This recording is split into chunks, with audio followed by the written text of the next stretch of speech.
Good evening, and thank you for being with us. In compliance with Chapter 551 Open Meetings of the Texas Government Code, I call to order an information session of the Board of Trustees of the Austin Independent School District for Tuesday, July 28th, 2026 at 6:08 p.m. A quorum of the board is physically present at Austin ISD Central Office to conduct this meeting. The meeting is being broadcast on cable channel 22 through Spectrum S-Down Broadband and on channel 99 through AT&T UVerse. Closed captioning in English is available on these platforms for individuals who are deaf or hard of hearing. Welcome and thank you for joining us. First, we'll have an opportunity for the public to share comments with the board. This time allows speakers to comment publicly on any topic of their choosing directly to the school board. We have time for up to 60 speakers. As a reminder, the district continues to provide time during the regular voting meetings of the board to hear from the public about agenda items for consideration and vote. Members of the public wishing to participate in the public testimony portion of our meeting called a dedicated Austin ISD phone line in advance of the meeting to sign up to speak in person or to audio record their remarks. This is an opportunity for the board to take part in listening to our community. While we wish we could respond to each topic raised, the Texas Open Meetings Act does not authorize a board to engage in deliberation or take action on comments or complaints from members of the public if the subject is not on the meeting agenda. For comments related to posted agenda items, we will engage in any deliberations or ask follow-up questions during the presentation of that item on the agenda. Tonight, we have 4 people who signed up to speak in person, and we have 9 who left a recorded message. We'll begin with our in-person public comment. In order to provide as many opportunities for input as possible within a limited time period at this meeting, each speaker will be allotted 1 minute. No substitutions or yielding of time to others is permitted. Callers who signed up to speak in person are invited to come to the microphone when your name is called. I'll call all 4 of you at the same time. As you come to the microphone, please press the button to turn it on. When the buzzer sounds, please make a final thought in 1 sentence. Whether you come to give a complaint or praise, please reference any staff member by position or abbreviated last name. And we ask that all audience members, whether speaking or not, please show respect for others at all times. Our in-person speakers for tonight are Amy Moore, Nolita Lugo, Sharon Vane, and Laurie Solis. Thank you.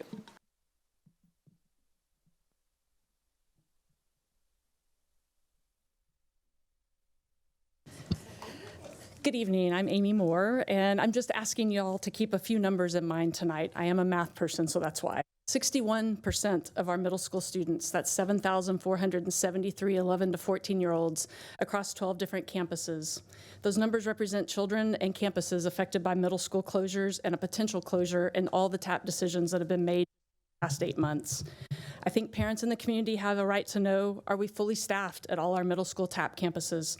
Too many were never fully staffed last year, and inconsistent staffing always affects student learning. What are the tutoring and mentoring supports provided for middle school students? Where is the middle school task force? We have needed one for quite some time. Our middle school challenges are not new. Do all students still have access to meaningful electives that keep middle school kids engaged and excited about learning? Our 11 to 14-year-olds deserve an education with exploration and curiosity, not one narrowly focused on accountability metrics dictated by TEA. 3 weeks before school starts, 61% of our middle school students, really all AISD students, teachers, and community, deserve a clear plan and the confidence that every campus has what students need to succeed. Thank you.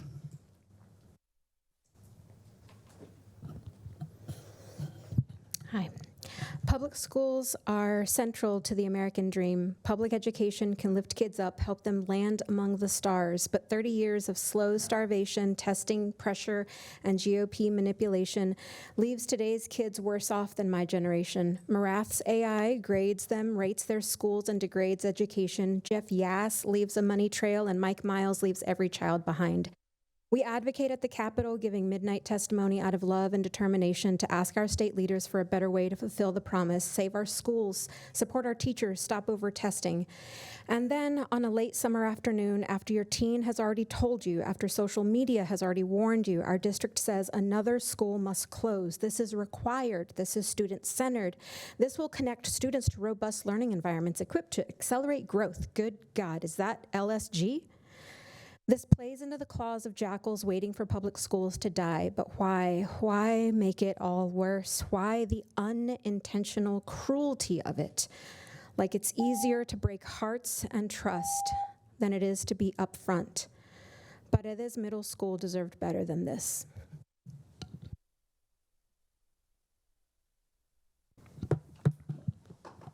I'm Sharon Vane, parent of 2 AISD graduates. I believe deeply that no matter our issues, a state takeover makes things worse, not better. Houston, Fort Worth, Beaumont, and more all provide ample proof. Militarized classrooms, libraries turned into discipline centers, minimal parental engagement, and 0 parental agency. Still, that doesn't mean everything is fair game. Closing Paredes a month before school starts feels confusing, abrupt, and harmful. We've been told we cannot afford to wait when we can give these students access to stronger academic environments right now. Why is this suddenly an emergency? Why can we not provide this strong academic environment at Paredes and at all schools? How can we feel confident in the TAPS launching at other multiple F-rated schools if we can't successfully execute the TAPS we've already had going? I hope to hear answers tonight, since the presentation attachment with some insights was not available until late this afternoon. Please don't do the state's work for it.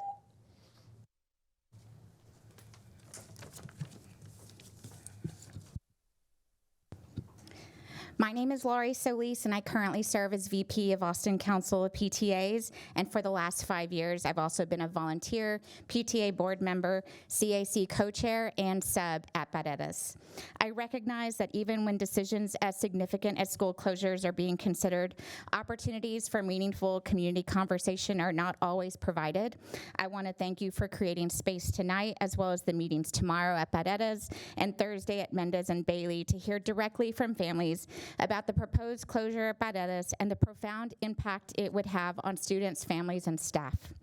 At the same time, I want to express my deep frustration and anger with both the timing of this proposal and what appears to be a longstanding lack of urgency, priority, and care from district leadership in serving the Paredes community. This is not a new challenge. Presenting school closure as an urgent solution just weeks before the start of the school year reflects, at best, a failure to plan proactively. Our families, teachers, and staff deserve better. They deserve consistent communication, transparency, and genuine opportunities to partner with the district in addressing challenges before they reach this point. We should be treated as collaborators in developing solutions, not informed only after decisions appear to have already been set in motion. We need family engagement back on the scorecard and look forward to the day our schools stop resembling the high-pressure environment of HBO's show, The Pit. Thank you. Thank you to our in-person speakers. We will now play the recorded messages for public comments, so please listen carefully. Hello, my name is Jacob Pat. I'm a former student at AISD, just graduated this year. And in speaking for the students who are still enrolled in AISD, still being students there, I'd like to speak in opposition to the 8 class day policy that's being proposed by the board. A policy like this would just make each class day more stressful for the students because they would have to cram all the information per class into a small amount of time, and they wouldn't be able to learn much of anything. And for the teachers, it would make each class period they have per day to just plan, not be used very well. And this policy would just put more stress on everyone and would give less time for students and for teachers to prepare for class every day, and it will just lead to an overall decrease in the quality of the educational services provided within AISD, provided by the teachers and given to the students. It just makes things worse for everyone.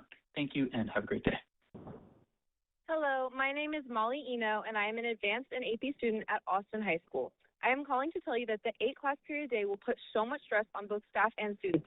As an AP student, complex ideas and subjects take a long time to explain, and not even to mention questions, examples, etc. If teachers have to split up explaining lessons of complex or hard material, the students will suffer greatly with understanding them and will not have time to fully comprehend them before class is over, and they will forget the questions for the next day. To be quite frank with you, I, as an honor student with a 4.3 GPA, will opt to switch into non-advanced classes because the academic stress, burnout, and compressed time that this schedule will put on students will be far too much for almost anyone to handle.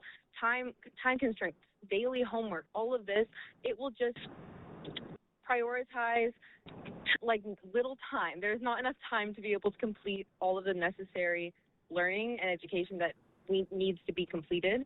I truly believe that if you go through with this, the quality of education, the test scores, attendance of students, and overall well-being and success of AISD schools will suffer greatly.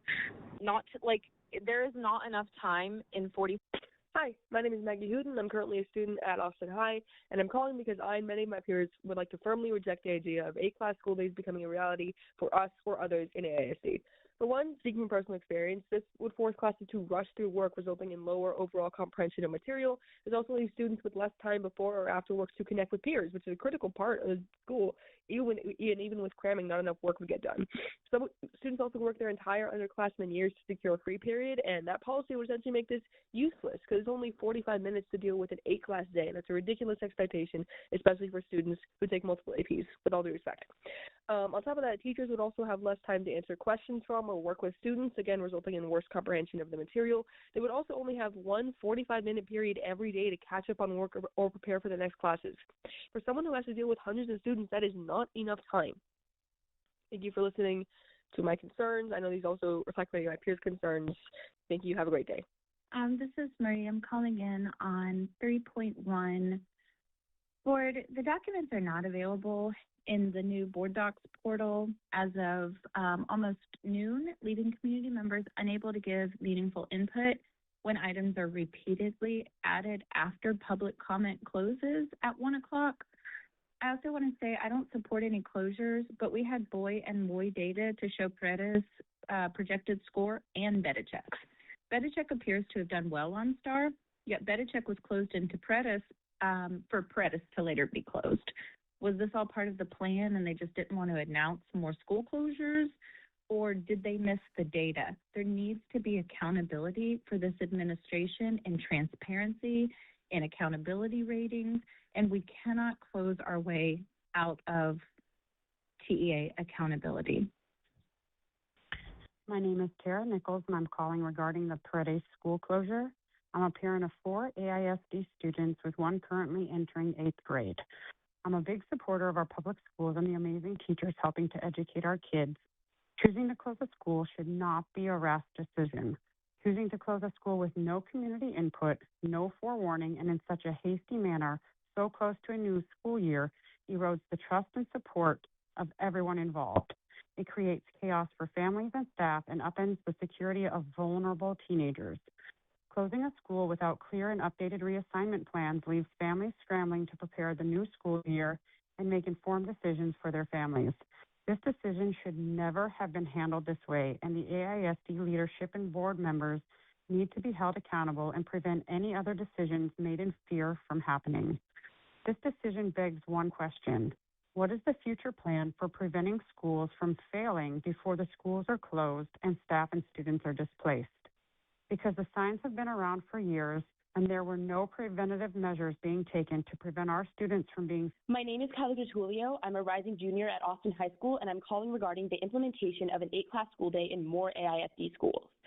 As a junior at an AISD school, I am strongly against the implementation of C-Days in AISD schools. My middle school used C-Days, which severely hindered the students' opportunity for deep instructional learning, as 45 minutes simply isn't enough time for full lesson comprehension or the completion of work. Our teachers already have too many students to assist in a 90-minute class period, and our district is only losing teachers, which makes it absurd to cut that class period in half. Additionally, C-Days mean teachers have a 45-minute planning period rather than a 90-minute one, which puts an increased amount of pressure on them when it comes to grading and lesson planning. As a student deeply concerned with my academic performance and the success of public schools as a whole, I believe C-Days would ultimately do more harm than good for everyone they affect, and I strongly encourage the district to reconsider their implementation. Thank you. Hi, my name is Susan Avery. I am a Paredes Middle School Special Education Life Skills Teacher's Assistant. I've been at Paredes for almost my entire 25-year career. The announcement came so late, just less than 3 weeks before the start of the school year. Paredes is a neighborhood school, and the closure would negatively impact the community and the students. The students need to have a community school where they can, it's close to their home. Fred is working very hard. They're on the right track to reorganize and become a higher scoring school with Dr. Curtin as our principal. So thank you so much, and we really hope that you consider keeping Fred open because it's a hub of the community for teachers and staff and families. Thank you. Bye-bye. Hello, this is Austin Bias. I am a student within the AISD school district, and I will be attending Austin High School as a senior in the following 2026 to 2027 school year. I wanted to express my disinterest in the possibility of there being an 8-block schedule, and I speak for myself and almost all of my other peers when I say this. This will be detrimental to everyone's learning. As a student, I love to learn. I love going to school. I love history. I love science. I love to learn, and it hurts me to know that I probably won't learn anything next year. It doesn't take into account the actual amount of time each class takes. Some teachers are lecture-based, which doesn't account for how long they need to lecture. That will put so many students who are in college courses behind, like UT college campus courses, which I have taken and I'm going to take next year. This is just going to make everyone's lives harder, including our teachers especially. It doesn't give them enough time to plan. It takes away every teacher's planning periods, which will only make it harder to actually get through a 45-minute class period. No learning will happen, and if nothing's done to change it. Thank you to our callers. This concludes our public comment. Please feel free to share any additional general comments or questions with the board by email at trustees@austinisd.org. Trustees, if you have any questions or comments regarding non-agenda topics raised in public comment, you're free to share them now. And please note the district administration is limited to providing basic factual information in response to questions or needed clarification, identifying existing AISD policies and resources for reference, or noting a topic for follow-up or inclusion on a future meeting agenda. Anyone have clarification or questions? Okay, thank you to all of our callers. Thank you to all of our speakers. Next item up is 3.1, our superintendent's report. Thank you, trustees. I'd like to invite up Ms. Lakeisha Drinks, our Chief of Staff, Dr. Angel Wilson, Assistant Superintendent of Secondary Schools, and Ms. Stephanie McGraw, Director of Teaching, Learning, and Leading. What we'll be doing today is providing a superintendent's report where we'll discuss overall district student achievement trends, and then have a conversation regarding the potential, or I would just say the proposed closure of Paredes Middle School and the modification to the turnaround plan. And so to our families, our students and staff, before we get going, I just want to recognize it is a very disruptive thing that that I am proposing.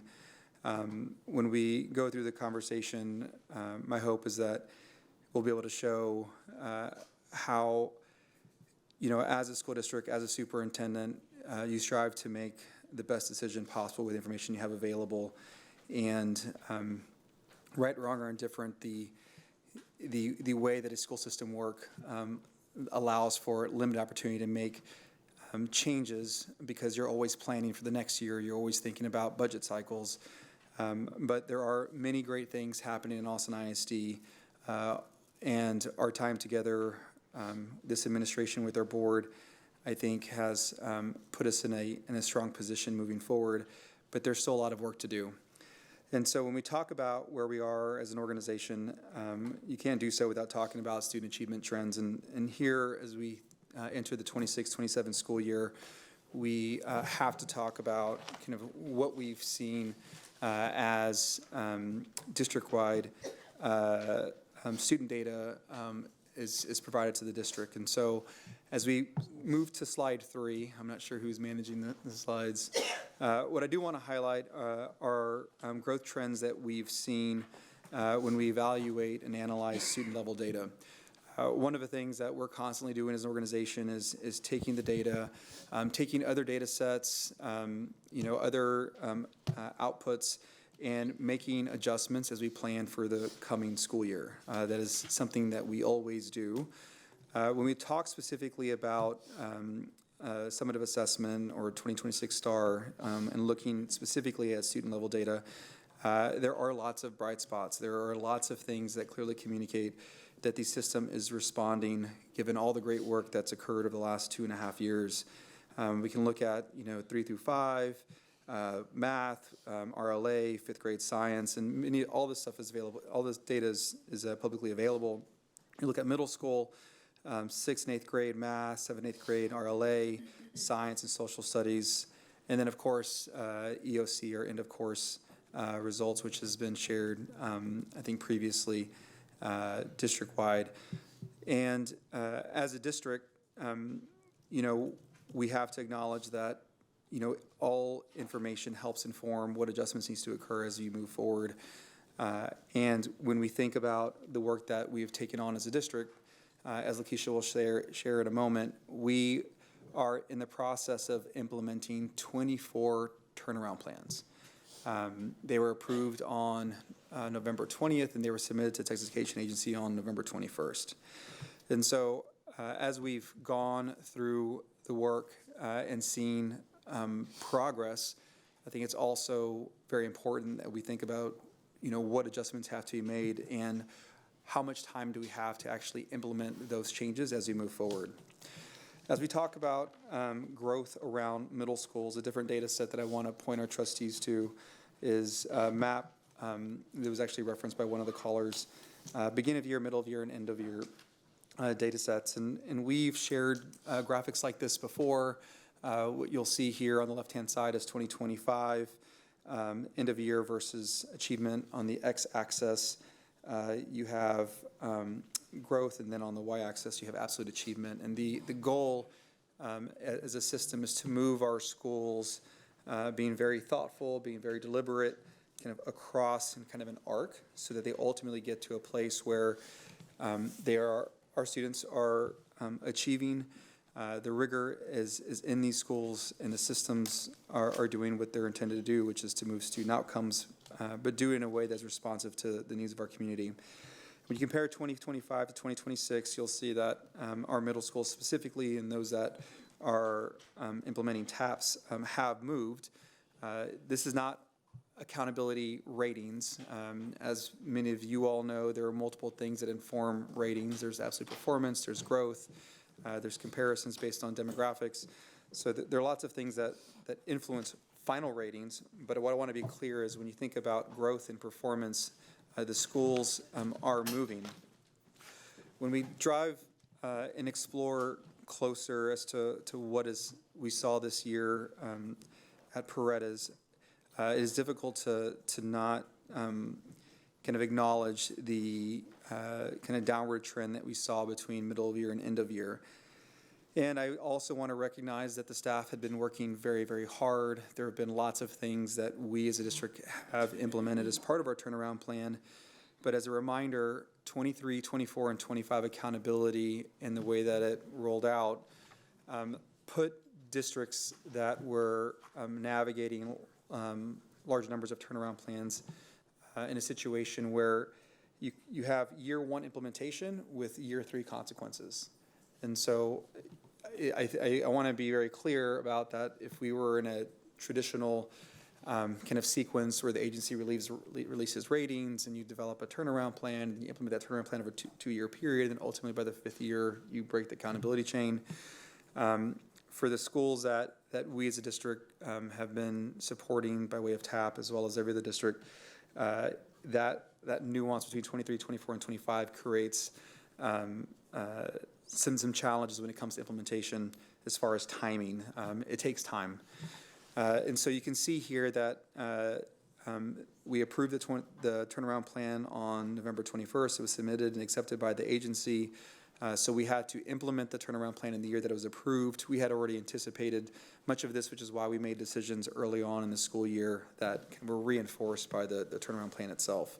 But before I leave this slide, I do want to just communicate that we saw movement early on, but given kind of how the spring semester unfolded, and as we evaluate the outcomes regarding student level data, and also as we think about launching the 26-27 school year, it becomes clear from my perspective that an adjustment in the turnaround plan has to be proposed, given just the challenges around middle school historically, the movement and the fact that every year matters, period, in Austin ISD. And so as I transition to Ms. Drinks, what I want to communicate to our board and to our community is that this is not a recommendation that was arrived at without a tremendous amount of consideration. There's information that we receive over the course of the summer weeks, whether it's staffing projections, whether it's information regarding student level data, anything that we use to determine, will we be in a good position to support our students to continue the academic journey and meet the expectations we have for all of our students, which is to grow. The answer becomes, for me, that I don't have a lot of confidence without a modification to the turnaround plan. So I'm going to hand it off to Ms. Drinks to take us through kind of the review process that we go through as we evaluate the turnaround plan this past year, and then we'll hand it over to the team, and then I'll take it back. Continue on, Ms. Drinks. Good evening, President Boswell, Superintendent Segura, Board of Trustees. So a little bit about the TAP background. So just a reminder, we approved the turnaround plan for Paredes in November. We submitted it the day after approval, and we began implementing the plan upon approval from TEA. The campus currently has 3 UAs, so we do want to highlight that a 4th UA is a real possibility for Paredes. I think that we would be remiss if we didn't acknowledge that publicly. And so we are currently implementing a district-managed turnaround plan. So we did submit the plan and implement the plan within the same year, and that is because of the timeline that ratings were released over the past few years.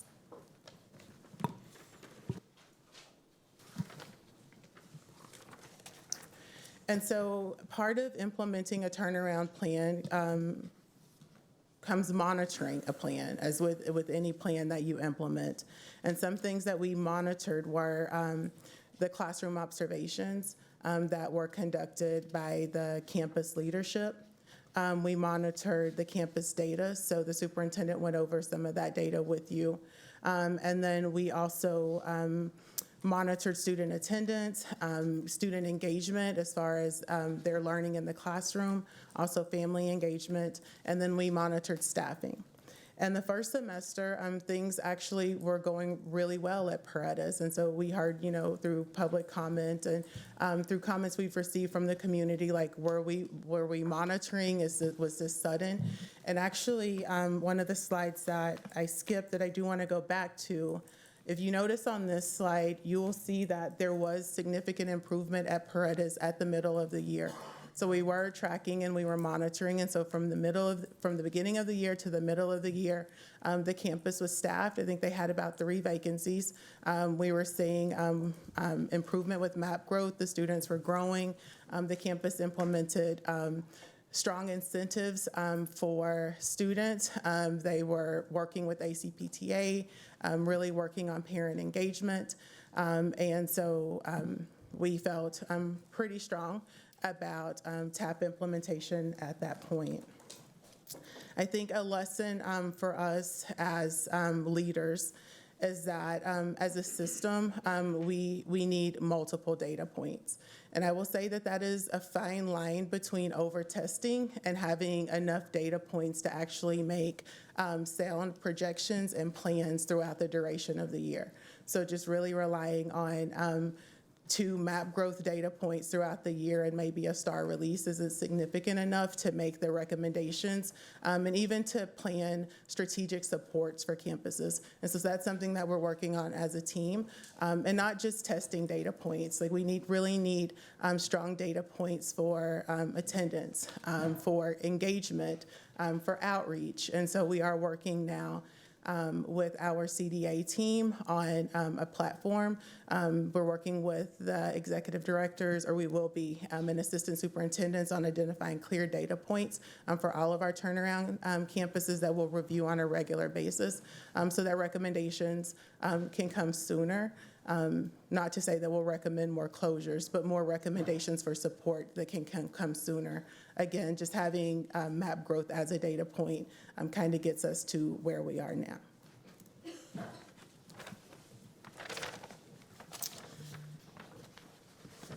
And so when we look at the student, I'm going to go back a slide.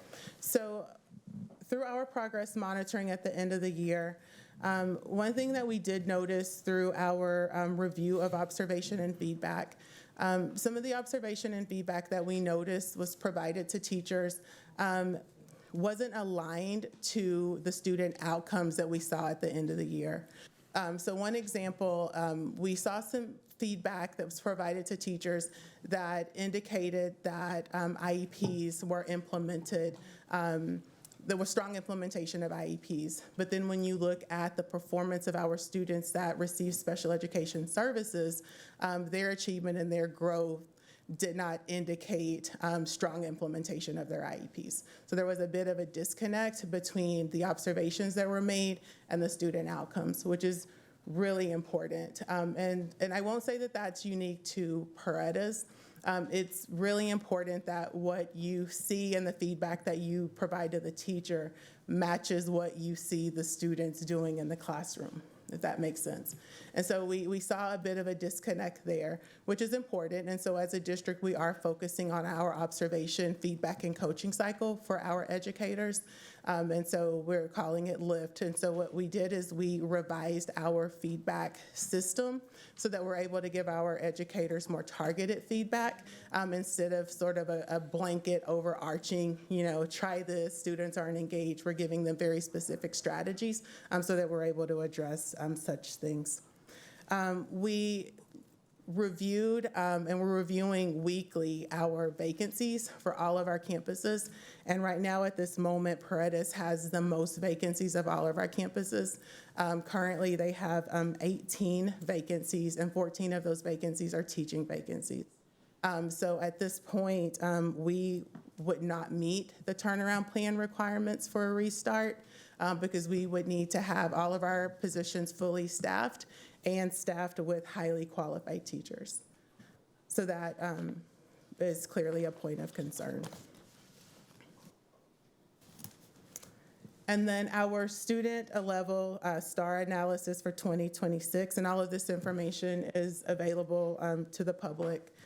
There was some growth at Paredes, although minimal. There was 2% growth in approaches and above for 8th grade math, and 1% growth in meets or above grade level for 8th grade math. For 8th grade reading, a 1% growth in approaches and above, and for 8th grade social studies, a 1% growth in meets and above. But we also saw declines. For 6th and 7th grade math, there was a decline of 5 to 6% in approaches and above. For 6th grade reading, a 14% decrease in approaches and above. And then we also saw an increase in the gap between all Austin ISD middle schools and Paredes. As the superintendent highlighted earlier, part of that is because we did see all of our other schools, middle schools grow, whereas we saw declines at Paredes, which increases the gap in the performance of our students at Paredes and our other Austin ISD middle schools.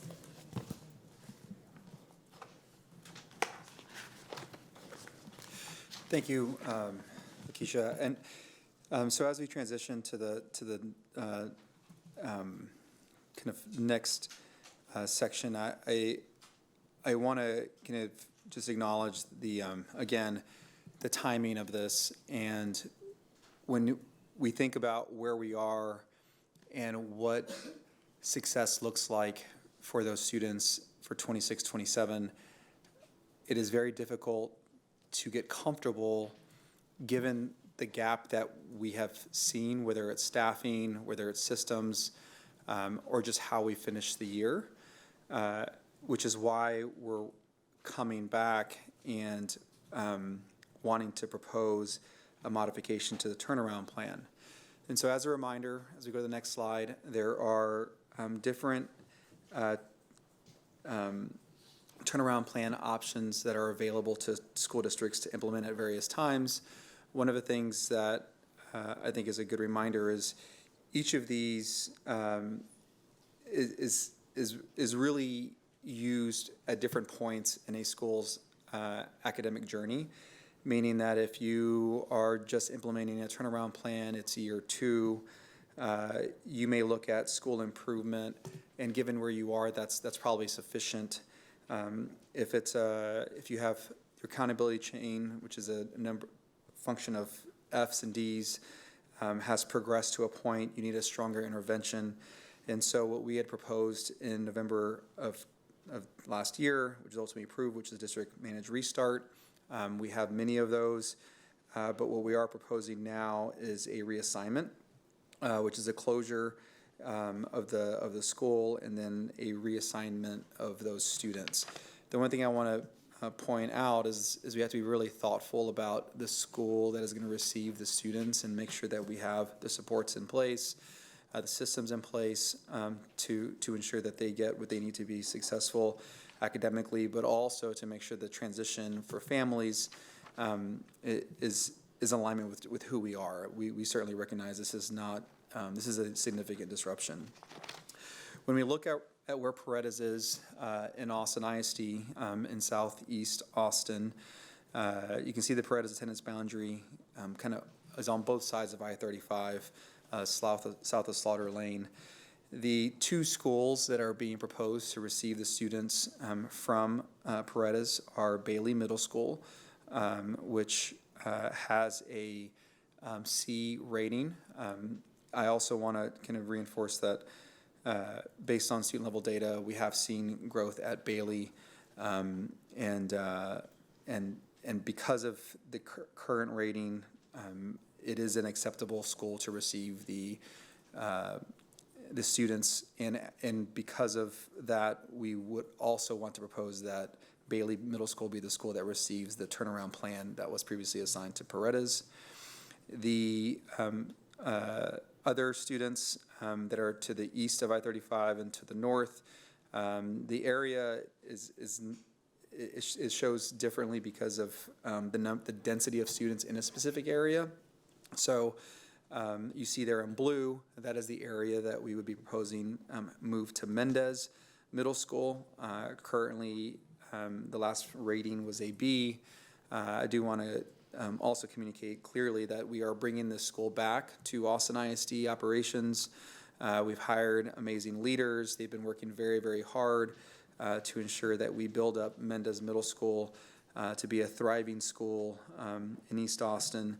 But we're also really sensitive to kind of changing and bringing too many students into a school that we're just taking back, which is another reason why we're proposing that 55% of the students from Paredes go to Bailey and 45 go to Mendez. In this instance, we do have space at these campuses. When you look at the capacity of Bailey, it's a little over 1,100 students. Mendez, about 1,200. And the current utilization is 76 and 49 respectively. So again, we've gone through and feel as though this boundary in its current configuration would allow the TAP to be assigned to Bailey, would allow Mendez to receive students, but also do so in a way that is thoughtful given where Mendez is as they restart and come back into Austin ISD. I do want to also communicate that I think it's highly likely in a couple years when we revisit boundaries. So this specific area, that the Mendez boundary could be expanded once the school stabilizes, it kind of gets past the first couple years of being back operating as an Austin ISD school, though they were always our students. As we talk about transition planning, I think it's really important to note that we have gone through this process not too long ago with the consolidations of schools in the spring semester. So many of those tools and lessons learned and different efforts are being applied here. I want to recognize that the timeline is very different, but we're not starting from scratch. We do have systems and procedures and things that built up that allow us to get through this in a very different way than we might have otherwise. As always, we created a transition support team. Stephanie McGraw, who will be presenting here in a moment, is the lead for that work, but there's a lot of support with Dr. Wilson, and Jay Kimbatra, and Victoria O'Neill, who were instrumental in supporting the transition work for the consolidations in the spring semester. And as always, we have all departments involved in working with different stakeholders as we can to ensure that we're moving the work forward. The transition support framework includes boundaries and enrollment, staffing and support, academics and master scheduling, transportation and logistics, and then communication and engagement. And many of those elements will be highlighted over the next several slides. And so with that, I'll hand it over to Ms. McGraw to take us through the next couple slides. Thank you, Superintendent Segura and President Boswell and trustees. I wanted to review with you this evening and our families about our enrollment framework. I want all of our families to know that all AI students have guaranteed access to their home campus. For our families currently zoned to Paredes, students could be potentially reassigned to either Bailey and or Mendez as their new home school.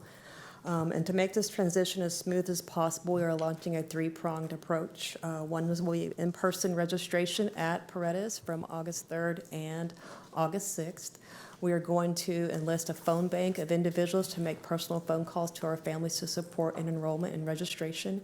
And finally, we're going to do an email survey to our families as well and seeking for their intent on attending either Mendez and or Bailey. Additionally, I wanted to let our families know that we are reviewing round 2 applications that could offer additional school placements for our students at Paredes. Next slide. Moving into our staffing framework, Paredes has been allocated 88 positions for the 26-27 school year. Last Thursday evening, our talent strategies team sent out a placement preference survey to all of our staff members. And to date, we had 56 of the 60 staff members return that survey discussing their continued placement in AISD. To support our campuses through this transition, our talent strategy team will be hosting virtual office hours for our Paredes staff this coming week on July 30th, and then 2 other sessions for our Bailey and Mendez staff as well. I'd like to additionally add in that we are looking at additional considerations for our stipend structures for our teachers at Mendez and at Bailey. And now I'd like to pass this back over to Dr. Wilson to review more parts of our framework. Dr. Wilson? Yes, thank you, Ms. McGraw. Good evening, President Boswell, Superintendent Segura, and Board of Trustees. For dual language programming, this will be offered at Mendez Middle School for students in 6th through 8th grade, and then zone students who are attending Bailey but wish to participate will receive transportation to Mendez.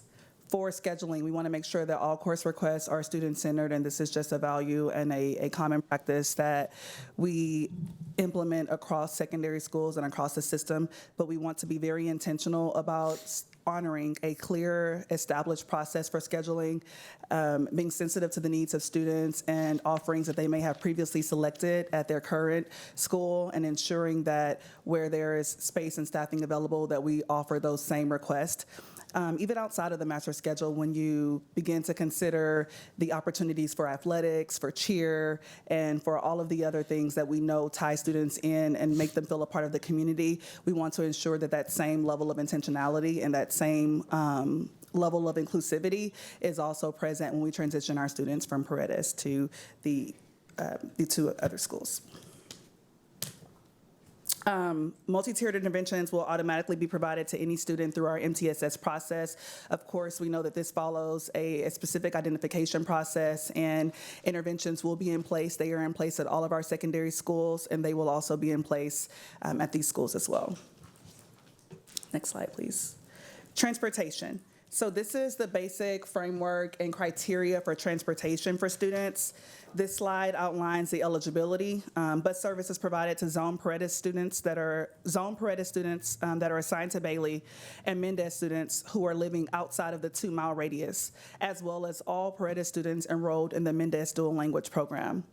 Designated hubs are established and have been established at local elementary campuses and vetted public locations, such as the libraries, fire stations, and ACC campuses. Our teams have strategically been on site and have walked and vetted sites for safety and other considerations as brought to us by communities, parents, student staff, and others that we have heard from throughout the process that we've established last year.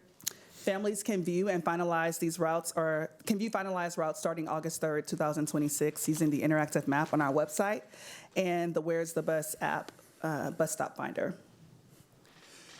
Thank you, Dr. Wilson. Oh, sorry, go ahead. So our framework for moving campuses, we have a schedule outlined on this slide, and this schedule will be followed, and we are collaboratively working with our on-site teams, our district departments, and also central teams and campus staff to ensure that we are in alignment with this and that we're able to adjust and be responsive and flexible as needed. So this move will execute across 3 phases from late July through mid-August. Site walks begin July 29th. Initial prep and packing will wrap up around July 30th, followed closely by vendor, furniture, transport, and teacher move-in between August 4th and August 7th. The transition wraps up with targeted on-site setup support at Bailey and Mendez through August 18th to ensure receiving classrooms are fully operational before school begins. And now Superintendent Segura will walk us through a high-level overview of budget and finance. Yes, thank you, Dr. Wilson. One of the things that I think we probably need to reinforce before we move forward is that we are recommending that the staff at Bailey and at Mendez receive the turnaround stipends. It's an acknowledgement of the work that was already occurring at Paredes, the fact that those students need those supports, and so it'll be not just the staff at Paredes that may be relocating, but it'll be all the staff at those schools as well. So the question becomes, what's the expense? I think it's always important to talk about, how it actually will lay out. When we think through the staffing and the current budget allocations at Paredes, and we consider what the stipends will be at the receiving schools as well as any other offsets, we do expect to actually have a net savings as far as overall cost. There's details in here that still have to be worked out, but I wanted our trustees to know that this was not expected to be, and it's not going to be, a cost increase. Because when we talk about stipending, Bailey Middle School, which is a larger school, or Mendez, and I wanted to kind of show what that looks like and how it might break out. So there'll be more details to come, but I wanted you all to know that we had worked through it on the back end and felt confident that in any case that it would not be a cost increase. We're also considering and progressing the supports for students and families. The counseling team led by Dr. Lewis will host student support circles. We are having conversations around moving communities and schools that was previously at Paredes to Bailey, as well as other supports, including Carrie. And then the ACE Austin program will be housed at Mendez Middle School. And so there's a lot of work that's occurring simultaneously, but we're really trying to connect the dots to make sure that the students that go to these schools leaving Paredes are welcomed, there's familiar faces, that we're fully staffed, the systems are in place, and that the other resources that were at Paredes move with the students. There'll be more conversations around that as the week progresses, but wanted you to know that we were thinking through that. Regarding kind of upcoming opportunities for our families to engage with us, There is a Paredes Middle School trustee listening session, which I will be at tomorrow from 6 to 7 p.m. It's at the Paredes Middle School Library. Bailey Middle School will be on this Thursday, July 30th from 3:30 to 4:30, Bailey Middle School, and then Mendez will happen simultaneously from 3:30 to 4:30 at Mendez Middle School cafeteria. Regarding communication, it's very important that we communicate clearly and consistently with those who are going to be impacted by this recommendation if it is supported by the board. This started last week with a series of conversations that I held with staff at each of these campuses, the principals, all secondary principals, all elementary school principals, the principals of these schools. We have released communication district-wide as well as to the staff at these campuses as well, and also families. Our goal and our commitment is to continue to communicate out. So there'll be more that we'll share as the plans refine. But as you can see here, we are moving towards a board voting meeting this Thursday, and then family notifications of the decision shortly thereafter. Right now, we know where our students are and we know where they're will be reassigned to. We haven't communicated out precisely by address kind of what that is for each family, mainly because we haven't had this conversation, and that could fluctuate based on the outcomes of this, and we do want to create confusion in the community. Additional communication will also include individual phone calls to all Paredes families, which I think was talked about earlier, and then email and text alerts. So it is a lot to take on in a relatively short period of time. We have been working hard, and as you can see, as an overall district, we are making strong improvements. There's still a ways to go, but when we look at where we are, specifically at Paredes Middle School, and we think about what is needed to ensure our students are supported as they start the 26-27 school year, I felt strongly that the turnaround plan needed to be amended from a restart to a reassignment to both Bailey Middle School and Mendez Middle School, with the turnaround plan being assigned to Bailey. And so with that, the team, as well as others in the audience, as part of the team, will be available to answer any questions that the trustees may have. Thank you all so much for this information. I appreciate it, and for the chance to ask questions. I want to share that Trustee Foster and Trustee De Urioste are both with us on Zoom. I can't see them, so if someone can help me, now we can see them. So if either of you has a question, feel free to raise your hand or just unmute if I'm not seeing you. Thank you for that. Or you can text Josh and he can flag me. Thank you. Anyone have questions? Trustees? Yeah, thank you. So first, I just want to say that I have a lot of questions. I think my questions fall into 4 categories of why the recommendation is being made now, how the district is operationally prepared, how the families and the students of Paredes and also of Bailey and Mendez are going to be supported, and then whether alternatives were adequately considered.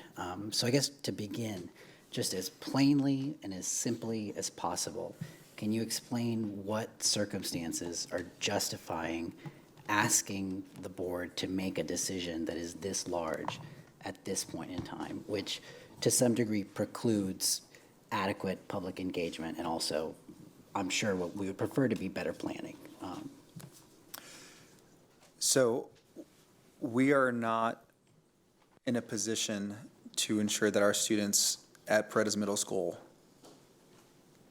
get what they need to grow academically in the 26-27 school year, given where we are staffing-wise, how we ended last year, and what systems are currently in place. Those systems, those staffing levels are stronger at the 2 receiving campuses. So if we wait, then there's 1 more year, and we have looked at alternatives, not to jump into the next question, because the one alternative is continue on the status quo, right? Just, I mean, we're doing what we can to support all the TAPs. Many of them, I think, as accountability gets released, it'll be clear that there's been significant movement.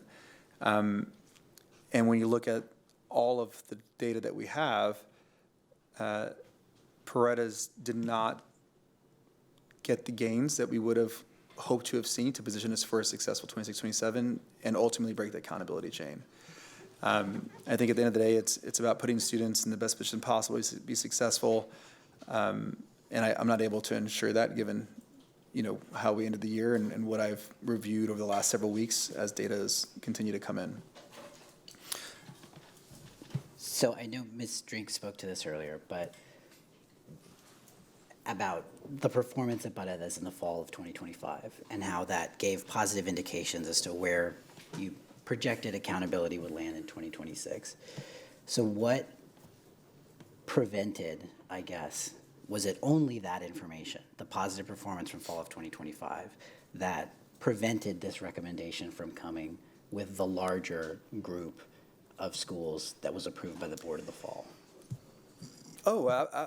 I think there's several things. So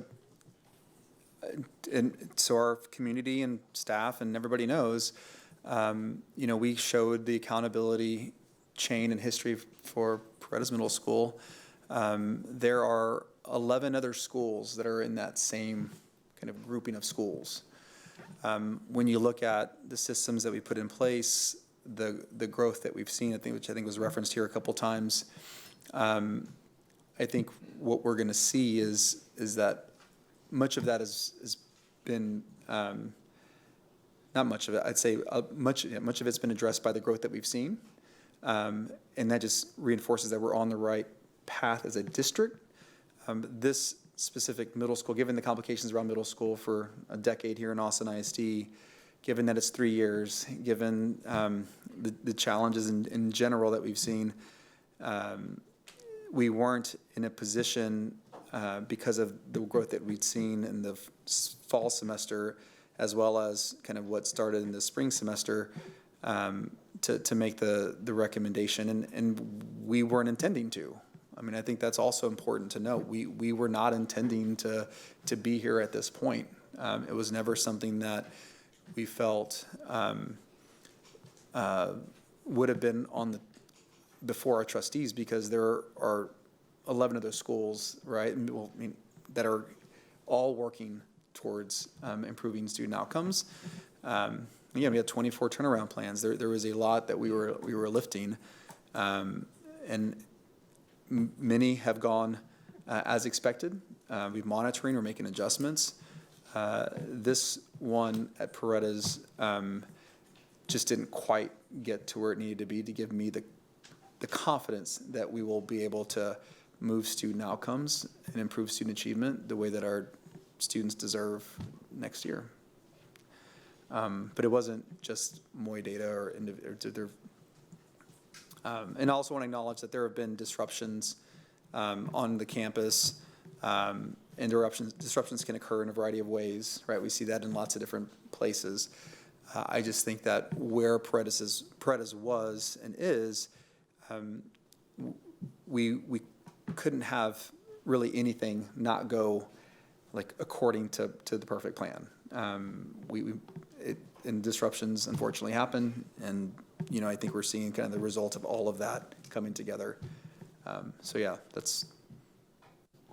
I would say before you move to the next question, I mean, this definitely was not the plan for Paredes. Like, we brought Paredes forward as an ADSE campus, so we had planned to move forward with ADSE, also with seeking a resource designation where we would have been able to draw down an extra $1,000 per student from ADA. And so this was not something that, a path that we had planned to take. But again, just with the data that we had at the end of the year. And again, this is just not anything that we've ever done as a district. So it's not an option that you would think in March, April, or May. I think the recommendations that we brought forward last fall weren't necessarily this, right? It was part of a consolidation conversation. This is a conversation about one specific school and meeting the needs of the campus at one specific school and the performance that we've had at that campus over the last few years. So this is a recommendation to amend the turnaround plan so that the students are reassigned to other campuses that have acceptable ratings. That amendment would have to be approved by the Texas Education Agency? Yes. How confident are you that the amendment to this turnaround plan for Paredes would be approved? I am confident. We've reached out to the agency about what's required to amend the turnaround plan. Both Josh and I have had conversations with staff at the Texas Education Agency. The one thing that is unique in this instance is that both of the receiving schools meet the threshold of being a C, B, or A. And when a school that's receiving students is rated at a C, B, or A, you have flexibility in how the turnaround, or how they, I wouldn't say flexibility, but there's fewer restrictions on and how you would implement the amendment to the turnaround plan. An example of this that was, more difficult to navigate was several months ago when we were looking at other schools going to a D school that we knew had grown but had a D for 1 year but was BA previously, or like when you have those sorts of elements within the plan, it's more complicated. In this instance, because there's established systems, because the schools had been performing, it is, I think, easier for the agency to look at it and accept the movement.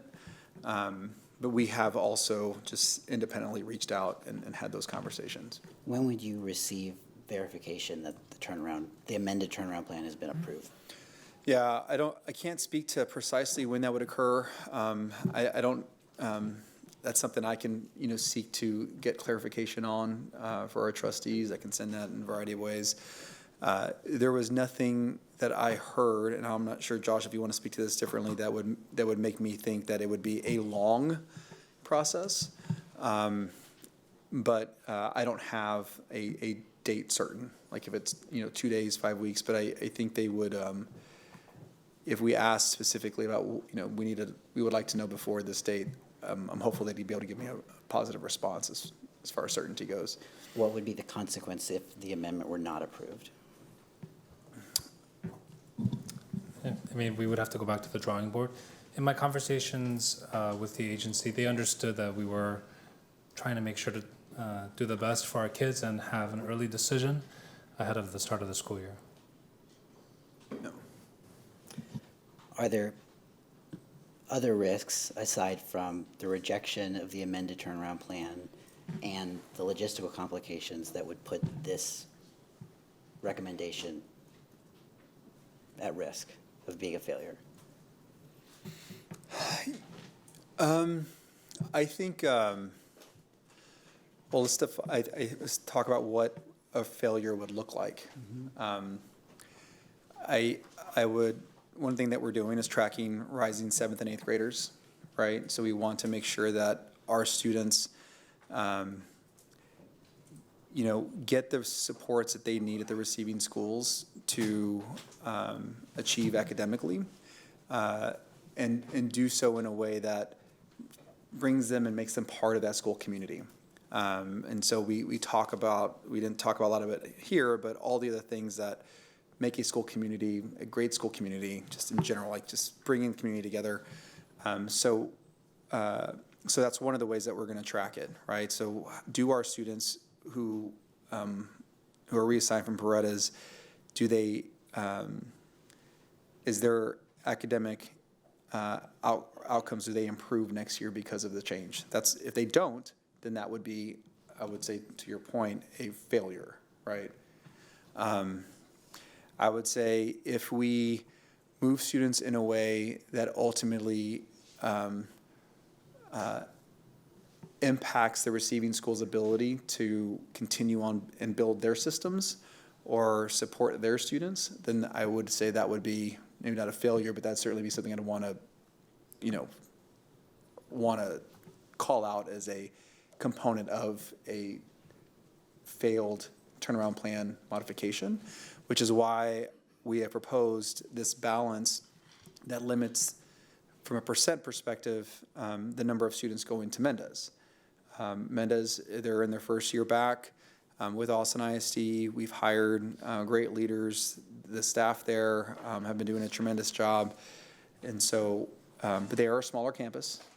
And so if we brought too many students in, we could find ourselves in a situation where Mendez doesn't kind of get the launch back into Austin ISD we would expect, given kind of the focus that we have there. So being really sensitive to that is a failure. If we, when it comes to staffing, we've created kind of expectations across the system that, we take care of Austin ISD staff. Right now, we have a plan that allows us to move those staff, but prioritize both Mendez and Bailey. Because given where we are, there are just some schools that have vacancies, whether it's 2 or 3 or 5, there's vacancies. And so we wanted to prioritize Paredes staff being relocated so there's familiar faces. We've already staffed it up to be in compliance to the best of our abilities with the turnaround plan, but the vacancies there limit our ability to actually get all the way there. If that makes any sense. Like, they've been hiring, for the better part of a year and a half now, a year. And so if the 2 receiving schools were not fully staffed from a vacancy perspective, that would be a failure. And this plan, I think, mitigates that. There are different elements, certainly, but I think about we can spend energy and resources in supporting our students transition to these schools, or we can, given where we are, spend the resources and energy and try to make up the ground on staffing, try to make the adjustments as a system, do all the things, and can it give Paredes the chance of, moving forward successfully in 26, 27. And I think given where we are, I feel more confident about our ability to receive the students and welcome them and to give and make sure that they are supported as we move into the next school year than to do that and ensure that they move academically at Paredes for 26, 27. Given where we are, I think I want to be really clear, it's at a point in time. There's a big uphill to get Paredes to be in a position. Now, the counter conversation may be, well, could you go and pull all these staff there, and can you do all these things? And you could do all that. What we found and some of the lessons learned through the consolidations that we went through is, the approach to hiring, the bringing the community together, the culture that the staff have to build, the expectations, and to get all of that where it needs to be, given that we have, 16 vacancies that we have to cover, I think puts us in a difficult position. And I also just want to kind of reinforce this thing that I said earlier, which is if it was a traditional timeline, it may look different as far as accountability and implementation of TAPS. It's 1 year of implementation with 3-year consequences, right? That's just the reality of where we are, and to not kind of look at all of it and bring to you a recommendation that I'm comfortable with this is not something that I would be willing to do. Josh, do you want to say something? Yeah, and it's my understanding, Trustee Gonzalez, that the agency is not making this kind of a submission where we pass or fail, but rather that after we submit, they're willing to give us feedback if necessary, so that we ultimately submit a successful plan. Yeah. You talk about the staffing and how that's going to be worked out of the campuses. Can you confirm that there's sufficient physical space? I know that at Mendez there's ongoing construction. You talked about how the percentage that's going to Mendez is less than what's going to be the students that are going to be redirected to Bailey.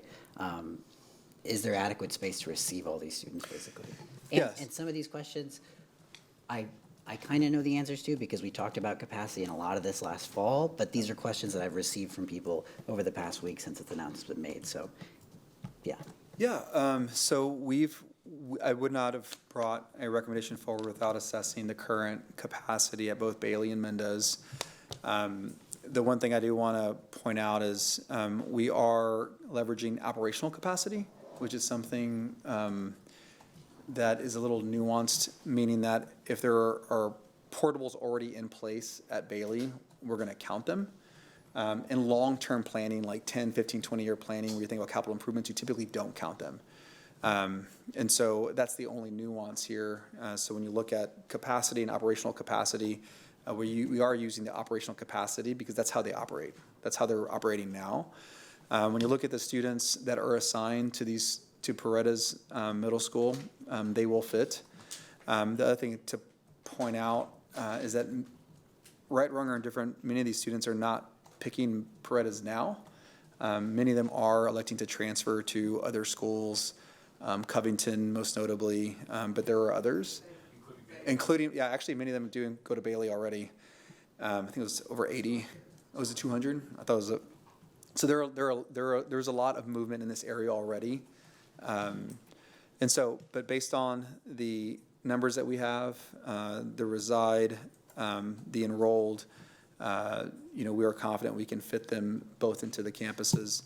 Now, there'll be some adjustments. We've met with the principals, operations, Jamie, who's the assistant superintendent, or I'd say, who's over operations. We're conducting those site walks, but yes, we are confident that they'll fit. Will students, if this is approved, have the opportunity, families, to visit their new campuses before the first day of school? You want to speak to that, Dr. Wilson or Stephanie? Yes, we've had staff at Bailey and Mendez also reach out to us about welcoming students and being able to include them in what already exists at their campus for transition camps. So we have upcoming Bailey transition camp and students, flyers, communication. They're going out to multiple sites so that way we make sure that we are welcoming and including and informing families of upcoming opportunities. And then we also will make sure to have other opportunities if this passes for us to be able to engage as a whole, but then also individually with families for enrollment, for scheduling, for course offerings, to tell them about all the wonderful things that are available for extracurricular offerings. We've had, questions from Bailey and Mendez about classes or courses that may have not made with the current school year, such as theater arts, and revisiting that to see if there is opportunity and if there is real estate available for master schedule and for incoming students to open up those offerings. So we have already engaged in a lot of planning conversations, thoughtful planning conversations, including administration and staff from campuses, and we plan to continue in that practice to ensure that we cover all of our blind spots and that we make this the best possible experience for our students. Thank you. Along that line of questioning, I think about the transition that particularly students from Bedichek got to experience. There's a lot of coverage, a lot of intentionality around how those students were going to be received at the neighboring campuses, but other students are being deprived of that opportunity by this recommendation coming at the time that it is. And this is middle school is a tough time for everybody, and this is quite an emotional ask. So what supports are going to be present for those students as they're received on these two other campuses? Yes, I want to first start with acknowledging the heaviness that we may feel, and also that parents, families, and students may feel with this transition and with the timing of this transition.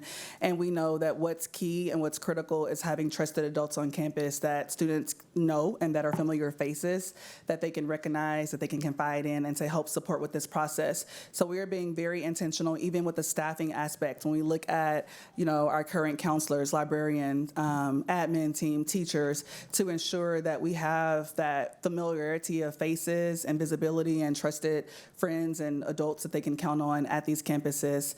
We also want to start as soon as we can with the counselors, because they will be a key indicator of our success to be able to collaboratively plan with them, knowing that they know the needs of the campus as well as, Paredes administration and teachers and staff to ensure that we are able to plan for the thoughtful and meaningful transition. So the first step is we want to be intentional about staffing.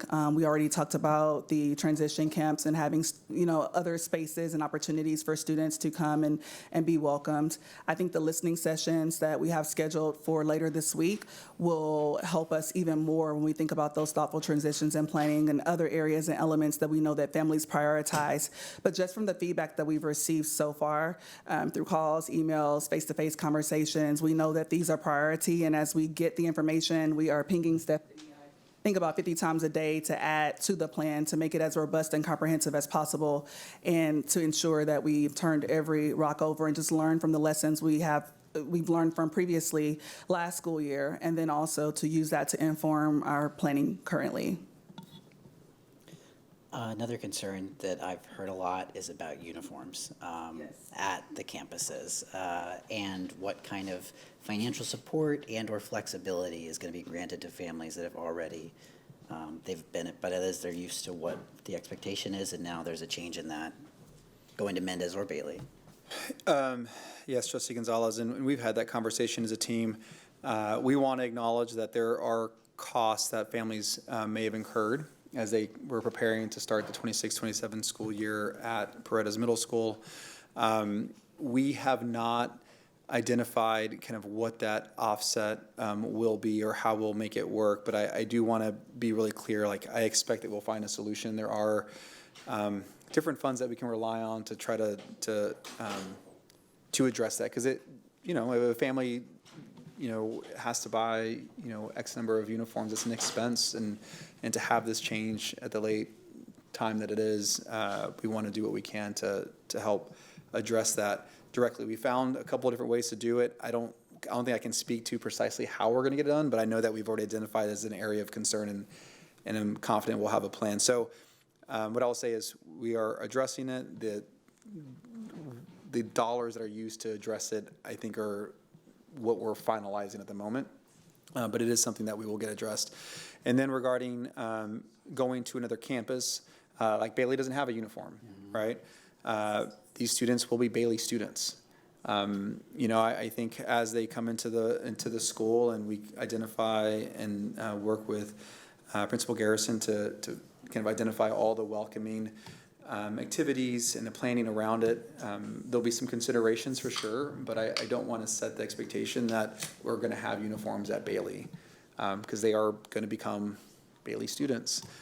Mendez Middle School, a little bit different, because they do have a structured uniform that they've implemented for quite some time. So going to Mendez, they would be Mendez students. Now we also recognize that that's an incurred cost, and so we have to navigate that. But we're prepared to do so. So these students, yes, the opportunity that we were able to afford previous schools that were transitioning is not afforded in the same way. It doesn't mean that we haven't learned from what we did when Bedachek transitioned, or any of the elementary schools transitioned. So we're trying to apply those best practices where we can in the confined time that we have. But it's not going to stop once the school year starts. I would expect that as these plans develop, there'll be other things that we do over the course of the fall semester and even beyond that to ensure that our students are welcomed. But that's why these listening sessions matter. The feedback we've already gotten matters, and as we build out the detailed plans, I think you'll see that we're considering all of those different voices. And even when it comes to teams, what you talk about, well, if these teams for Paredes and Bailey and Mendez have already started practice, so what does that look like? Or the list goes on and on. And so we have examples of how we've done it in the past. It's going to be modified in some way because of where we are timeline-wise. But all of those elements will be part of the plan for sure, and we're already working through them. But uniforms, that's the answer for that. Thank you. I think that's all the questions that I have for now. I'll give anybody else an opportunity to raise questions, concerns. Thank you, Trustee Hunter. Sorry for my tardiness and my early departure. I had to drive from Bastrop back to Bastrop, so just know. I was listening, as I came in, and I don't remember who the in-person speaker was, but they made the point that this is not new, that this has been ongoing, and I 100% agree. When I heard there may or may not have, or may have been a string of expletives, because this is such a shock. So I've had some time, well, a couple days, to sit with it, to think about it, still trying to hear more from the community. It's not a community I'm very familiar with, and so I'm really like depending on the parents. Like, everybody got an opinion. Everybody wants to tell us what they think. I really am trying to hear like the people that are most affected, right? And so that's a couple of things where I'm kind of going here about those families who were affected. The first thing is I have two, maybe three sort of questions. Please, very quick, brief answers. We can move through them. If we don't have them, I can get it later, and I'm happy to share that out with the community. And then really sort of, we'll call it an admonishment. We'll talk about that in a minute. The first question is, and I just want to be so clear about the indicators, because we were caught on our back foot. Isn't this what NWEA MAP is supposed to tell us? You want to tackle this one? Yes and no. Okay. I think, I don't know any instance where like one data point is going to tell you the full story. Like, it's a projected proficiency data point at one point in time, right? And so I think like you test well, you don't. I just would, I just don't know that, I do know, it's not a sound practice to use one data point to base a projection for an entire school for accountability. And really, it's one point in time. I'm not laughing at you.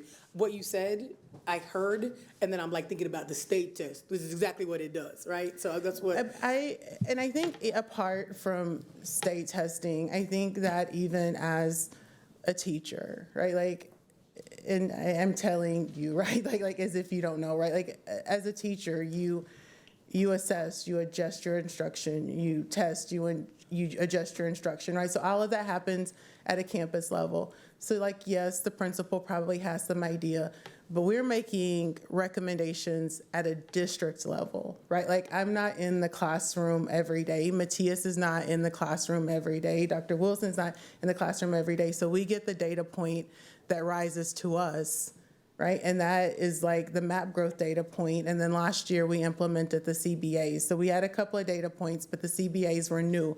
So you need a couple of years to standardize those, right? To make adjustments, to make sure the test is reliable, to make sure you have the right number, to make sure that the campuses are administering it consistently.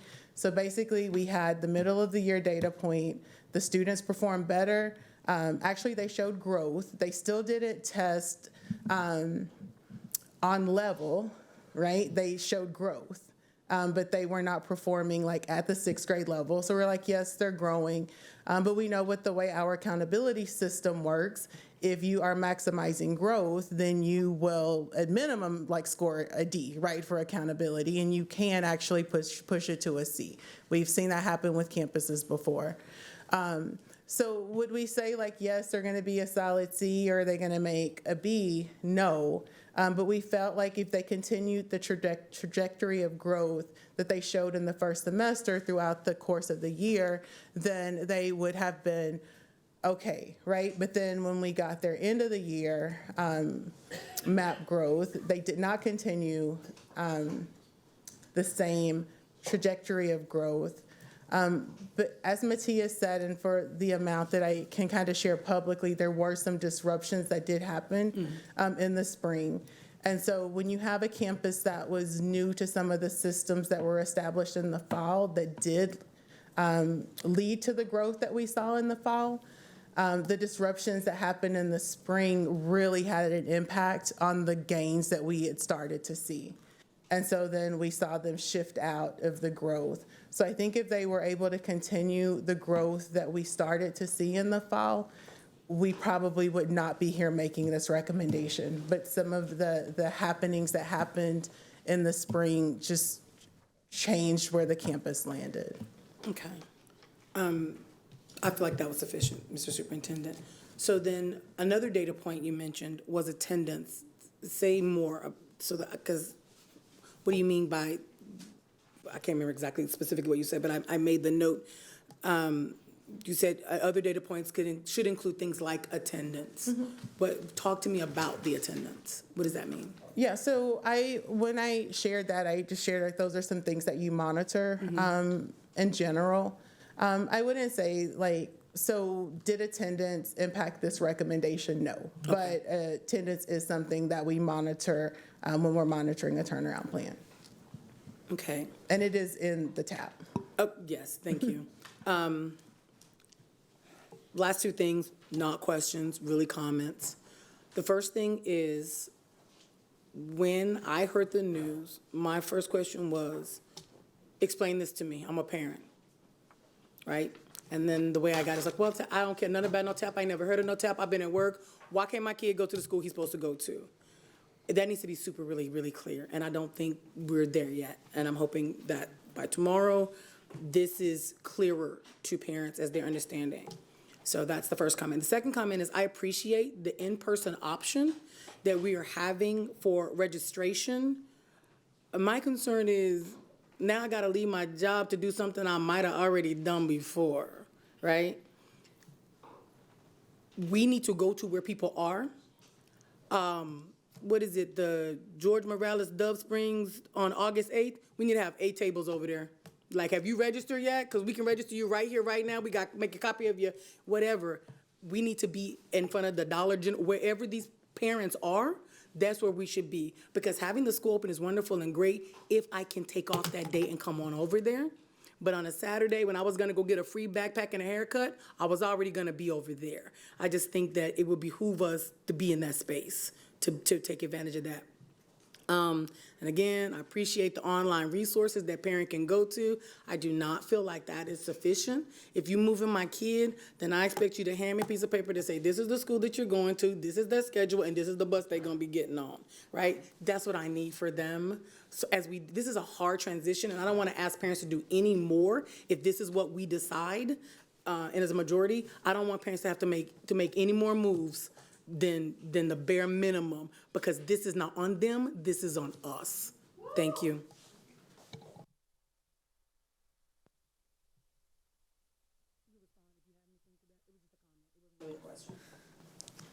No, well, I'm going to respond just because I think so that's our expectation. So when it needs to be crystal clear what their student is going to experience, make it to where they do little lifting, because your point is exactly the point that we've reinforced with the team. It's not on them.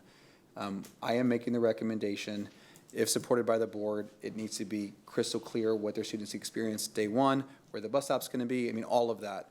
I think the counter challenge that we have is, yes, it is late, but any more delay makes it even more difficult for us to get to our families, to get them exactly what they need, because the zoning of the student, the address, all of that kind of plays into the final plans. But I agree with you 100%, and that's our expectation. Thank you. Additional questions, comments? Trustee Whitley-Chu. Okay. So I don't want to belabor the decisions that have already been made that got us here. I want to look forward. We're in a really, really difficult position, and parents are very concerned district-wide, as they should be. I share that concern. And so I want to talk about, so we're talking about Paredes and our what is expected based on calculations, that they're expected to get a 4th F. Is that correct, what the administration expects from our preliminary data? So the way that I would say it is based on student level data. I think there's a high probability they receive a 4th UA, as Lakeisha, as we talked about. So that's what I would say at this point. Okay. So I guess Paredes went into spring testing with three. We know they had three. Correct. And so, am I correct that we have 5 schools that went into spring testing that are right now, like including Paredes, going to go forward and open this fall? So 5 that had three UA? There's more than 5 that have So there were 3. 12 Correct. before school closures. Well, I would say that there were 12 total that were 3 UA when we started the school year that could have gone to 4 UA. Based on, I mean, I don't get into projections, but for a variety of reasons, that number is now much lower as we think about what could occur next year. And so of those 5 that are including Paredes, how many of them do we expect to still have 5 including Paredes or fewer? Right, yeah, right now we're not, I mean, kind of talking, so we don't have projections are obviously, there's growth, there's a lot, right? There are different parts of it that are missing. I think what we know is trend-wise, we've seen improvements in lots of areas of the district, and also there's still work to do. But so I guess the reason you're hearing me hesitate to say 5 or 6 or 4 or 3 is because it is very nuanced, and we've seen a couple instances where a number can be off by 1 or 2%. It's impossible has been impossible for any district to accurately predict. Like the calculation is so complicated and convoluted, and also in the power of one person, that it is impossible for even people with the same data to replicate those predictions. Yes. Like, or you'd be confident and like we would know the numbers. There are different data points that are tied to star summative assessment, as well as rescores and other things that don't give us the ability to give you extreme clarity just yet. But trend-wise, and we can tell you generally where we're going, and there's lots of positives around that. But when it comes to the precision to determine, whether a school is going to receive this or this, it is very difficult to do much earlier than kind of where we are now. Like you can't, it's very difficult to make those types of assertions back when you're, in April and May. I mean, you track other data points to kind of give you the direction and make adjustments. And I think that's also I don't want to belabor this, but when it comes to timing, I said it earlier, the school calendar doesn't always afford itself the space to make adjustments like this, because you're developing budgets in March, you're hiring in April and May, the master schedule is typically set before you leave into the summer, and that's for the next school year. And so as data comes in, you adjust and refine, and then when the data comes in to a point where you have to make a pretty aggressive change, you have a limited window to do it. And I think that's just part of the ecosystem that is K-12. Because the school year starts and the summer ends and there's 8 weeks in between, and there's information coming in, we're making adjustments, staffing, we see trends on how things are going. So it's not timely but I don't know that in any system it really can be. I mean, you do. No, it's a total setup. Talk to me about what is a rescore? Yeah, so I'll speak to it, and then Josh, who's the rescore kind of expert, can weigh in.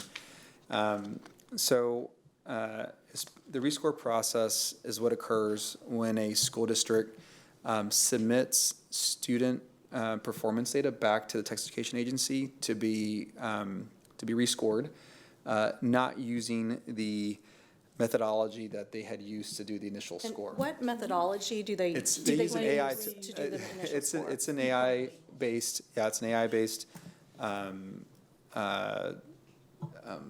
scoring system that is used.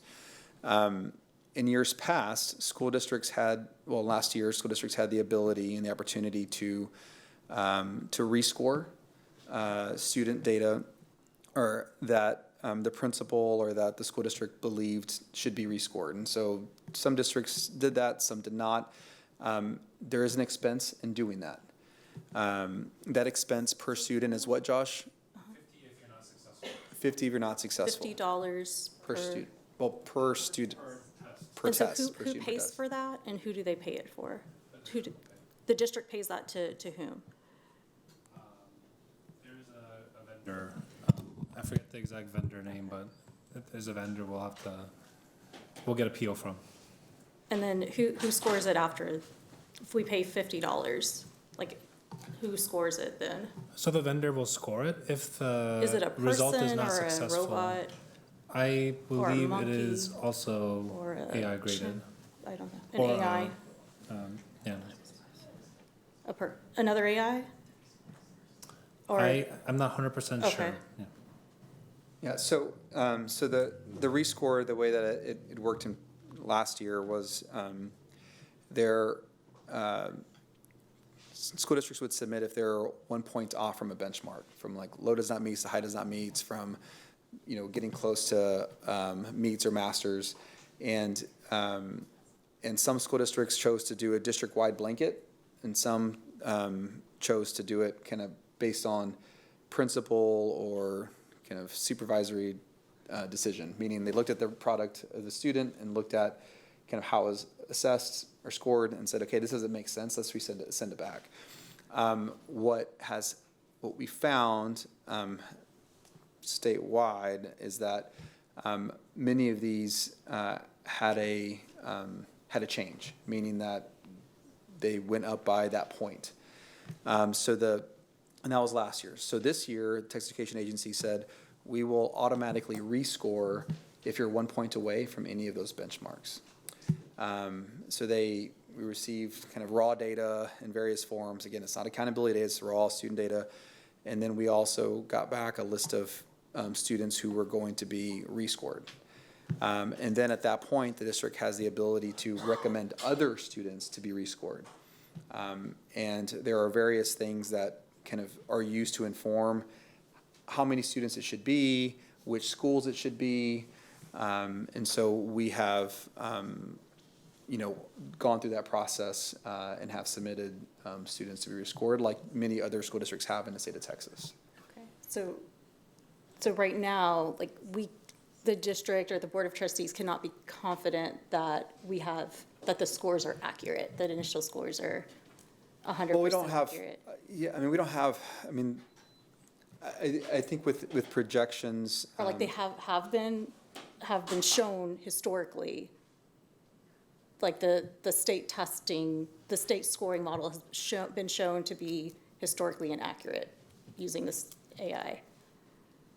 And I don't know how to respond to that what I would say is, the way that it works in the school district is we get data in pieces and tranches of information that gets released, or tranches, just sets of data.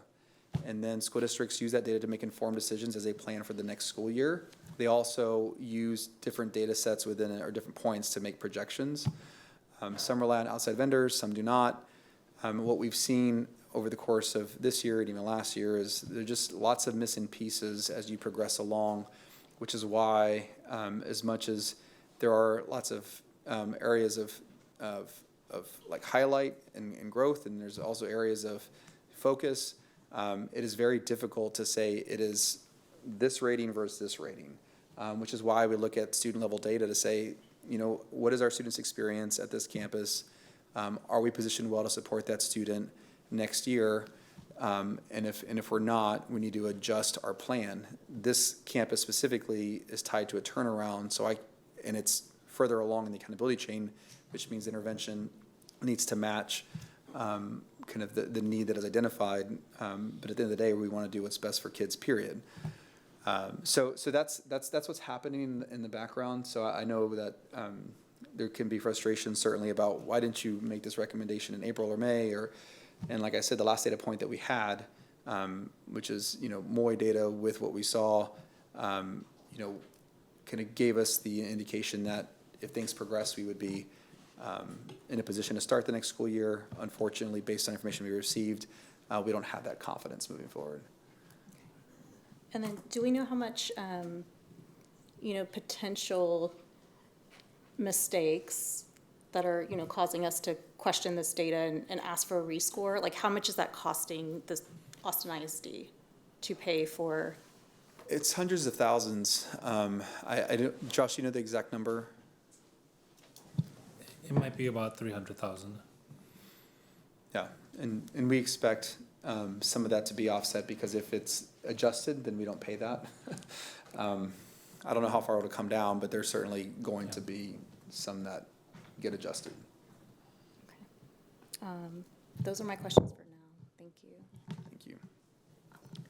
Thank you. Questions down at this end? Trustee Quintana? Yes, thank you. Thank you for this. I know that it's not easy. I guess my questions mostly are, trying to be forward thinking here. It feels like so much of what we do, even if it's not our fault, is reactionary. And so I guess I just have a couple questions. One being, how many other schools do we have in this position, and what are we doing now to ensure that we're not, closing their school a month before school starts? And then my second question was centered around uniforms and Mendez, and I know that there are a lot of different reasons why schools have uniforms, but I'm wondering if that is in the best interest of our students who are going to have to all of a sudden be buying uniforms, a month or 3 weeks out when their families didn't budget for that. I'm wondering, if we should have uniforms at all. So those are my two questions. Yeah, so I'll start with the second one first. That is a decision that's arrived at with input from the CAC and from the principal. I want to recognize, Principal Vega, as she, begins to build what will be the future of Mendez, I think they will work with the CAC to determine what that looks like long term. But in the immediate term, to address that concern, we are looking at a solution that will make families whole who made that expense for Paredes, that will now have to make it for Mendez. And so we want to make sure that families are not out that expense. If that's kind of another way to say it. Like we certainly want to recognize, like if you bought uniforms and we're changing the school, we need to find a solution that makes that family whole, because it wasn't on them, right? As Trustee Hunter said earlier. And so when it comes to accountability, when it comes to where we are, what I'll say is, I'm not sure if it's Trustee Willie Chu or someone else that said this before, but there were 12 schools. This is the only one that I am bringing forward for a change in the turnaround plan. There are no other schools that I'll be bringing forward. And I think that just reinforces that there were 24 turnaround plans. We worked, staff worked, principals worked, council, everybody worked, and there's been progress. There's still areas of growth, no doubt. But this is the only one that we are bringing for this consideration. And then any others, as accountability data gets finalized from the agency to us, we'll share with the trustees, or we can share with the community and anybody else kind of any adjustments that we're considering based on any data that we received. So then we still don't have all of the data we need to make sure that our taps are set in stone if we're still going to be able to adjust after data comes in? No, I feel at this point now, I feel confident that we have the information we need to make the decisions, and we've made adjustments already within what doesn't require a change to the turnaround plan. The changes that we're making from a administrative perspective do not require a board vote. They don't require a turnaround plan amendment. They require us refining elements within a turnaround plan that are wholly within our control. So no, we have enough information to be settled on how we're going to start the 26-27 school year. I feel very confident of that. I guess I'm just asking on behalf of the community, so that maybe they don't feel whiplash again, next week or whenever. Yeah, no, I think, we very much want to share kind of the progress that we've made, and certainly there's always new work to do. I'll be really clear, we started a couple years ago in a very difficult spot. We've been tackling a lot. There's a lot that I think demonstrate the system is responding, momentum is building, is moving. We do not want to surprise families. That was not my intention. But given where we are, I just don't have confidence that we'll be able to support our students the way we need to next year if we continue on the current plan. But I will work with the team and with the trustees to determine kind of what is that balance, given the fact that things aren't final, quote unquote, from the agency, and we haven't received final from the agency. It's just, it's still data that we have to kind of work through to make an informed decision. But there's enough of it to make me comfortable with where we are. Thank you, Trustee Kaufman. I just want to start by acknowledging how ridiculous it is that we're considering closing a school this close to the start of the school year after what we've been through. And I understand that it's shocking, right, that we're in this position. And so I appreciate your providing the background and the reasoning for why such a monumental decision we made that affects so many people in this shorter timeline. And I think that that's going to be on all of us to continue trying to understand that and communicate that to everyone involved, because it just,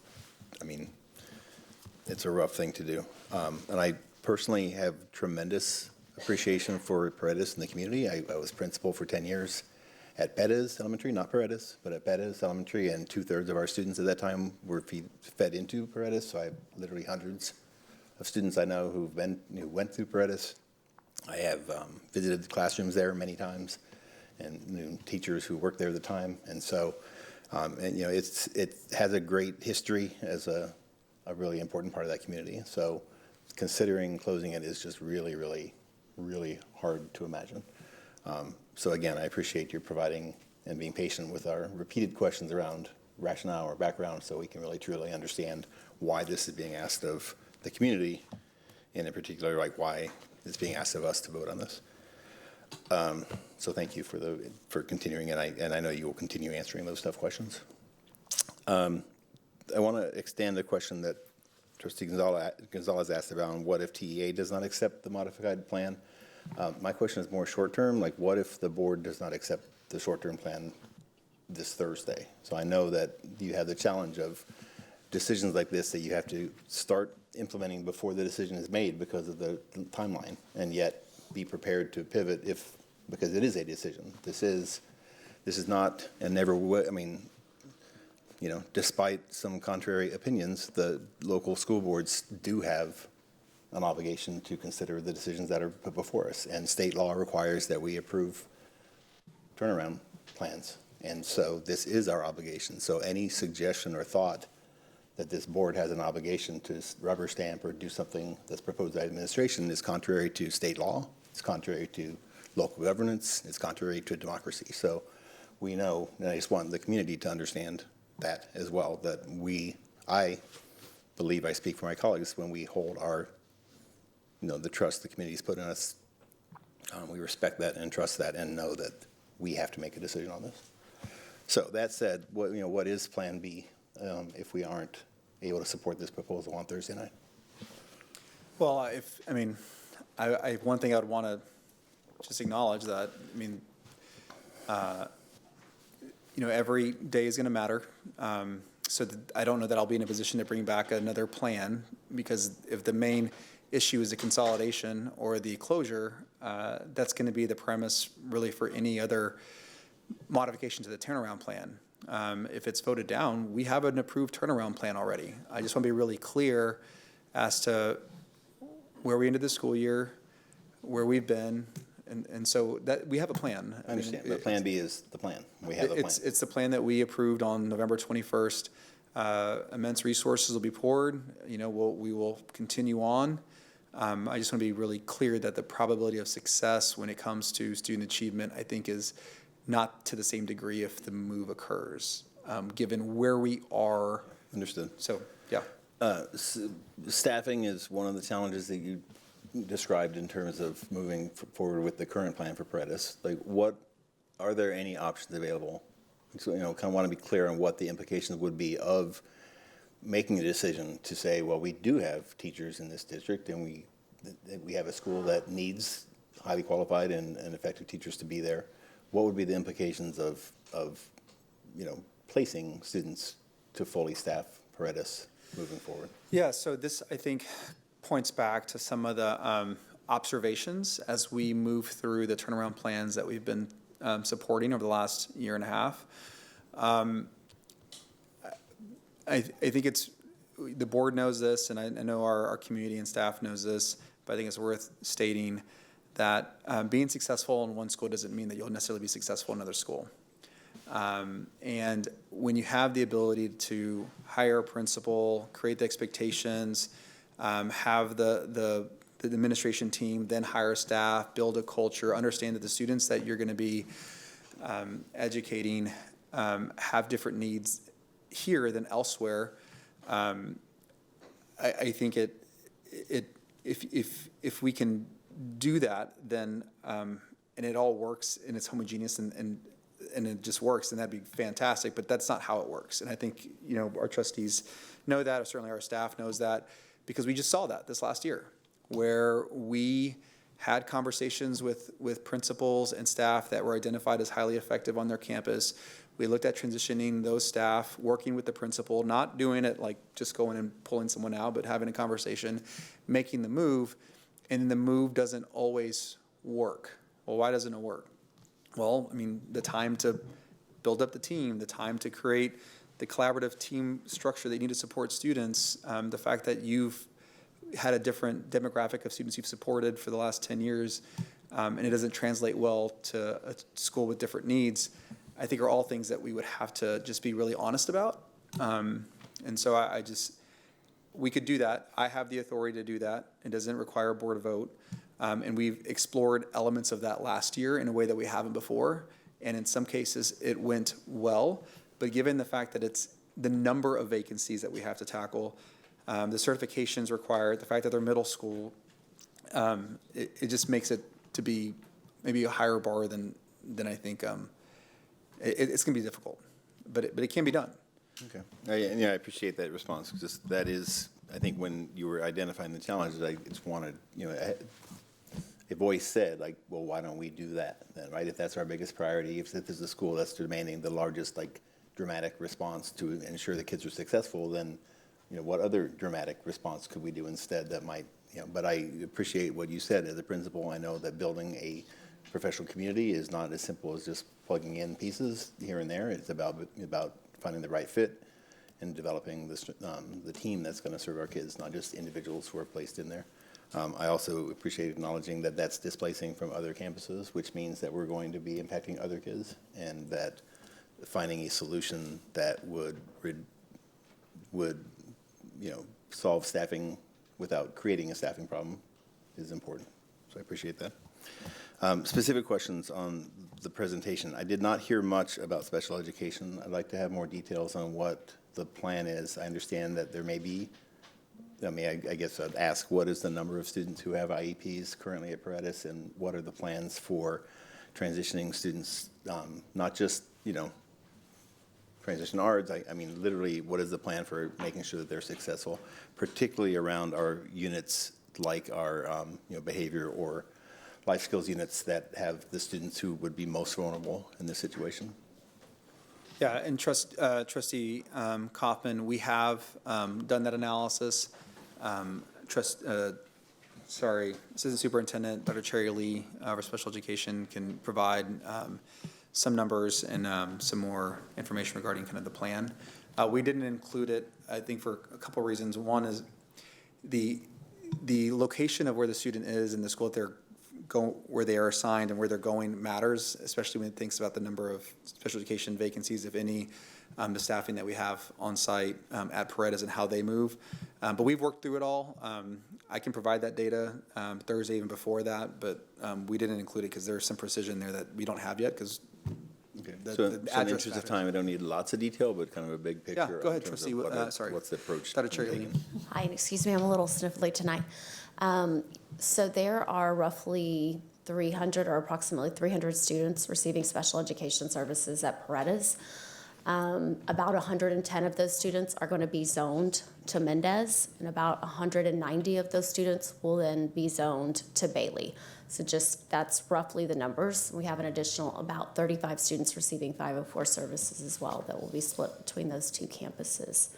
The total makeup of the student was about 38% of the students attending Paredes were receiving special education. So right now we just received that information about where the zoned or the resides addresses will be.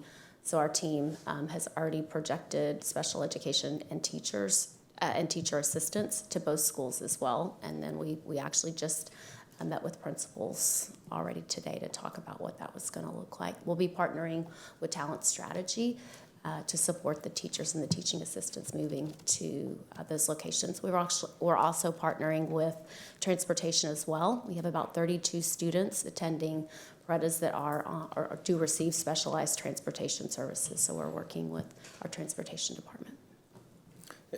Are we positioned to make like very individualized decisions for students if there are particular needs, including going as far as the need to continue an established relationship with the teacher or teaching staff? Are we able to make adjustments rather than just the big global what you see with the numbers on paper? Right now, we're using the resides addresses. I think that individual decisions could be made. The determination to have an ARD would be made by the ARD committee. So an ARD committee may decide once the student is enrolled that changes or adjustments to the services or schedule of services need to be made. And on a staffing side, is it likely that teaching teams will be able to stay together in terms of the connection between a teacher and a paraprofessional and the students they serve? So our talent strategy team has already conducted a survey, a preference survey, so we already have a good understanding of where teachers are wanting to go. And again, I think we heard a teaching assistant that called in from Paredes as well, and valued her experiences at Paredes. And so talent strategy, did you also conduct a survey with our teaching assistants, or was it just with the teachers? Just with the teachers. It was just with the teachers, so that's something that we'll want to follow up on as well. Okay, thank you. On the staffing note, on page 18, it does say there are 20 impacted FTEs for classified staff. So does that include, who does that include? What positions does that include? Any additional staff that are assigned to the campuses. But paraprofessionals, it includes classroom aides, does it includes custodians and office? Custodians, yes. Registrars. Are custodians currently assigned to schools, or are they more? They're assigned centrally, but they are they're assigned to the school, but they are coded to central. And that is really done in an effort to create flexibility when one school needs support and we need to move staff around. It's not a principal-led decision, it's a kind of central admin-led decision. Okay. And what was the answer? Were the classified staff surveyed as well? Classified was not included in the survey. Okay. Can they be? I mean, why aren't they? Yes. Yeah, we can. Yeah. Okay. I think initially when it was staffing for students, we focused on teachers, but we're certainly happy to expand the survey. That's not a problem. And are there positions available for all 20? Is there any chance that there will be? No, there's zero chance that we won't be able to staff them. There's zero chance. Okay. And will location be considered for them as well to ensure, because transportation matters a lot to everybody, but. Absolutely. I think what we learned in the spring semester, I think we had thoughtful surveys that helped inform placement. And we did that here again with teachers. So as we expand that to include classified staff, there'd be no difference. We would consider that for sure. And we have needs. There are needs across the district. They're not in many cases where they're as severe as Paredes, but there is opportunity if someone decided to want to work in a different part of Austin. I'm sure we'd accommodate that, especially given the number. It's not a large number.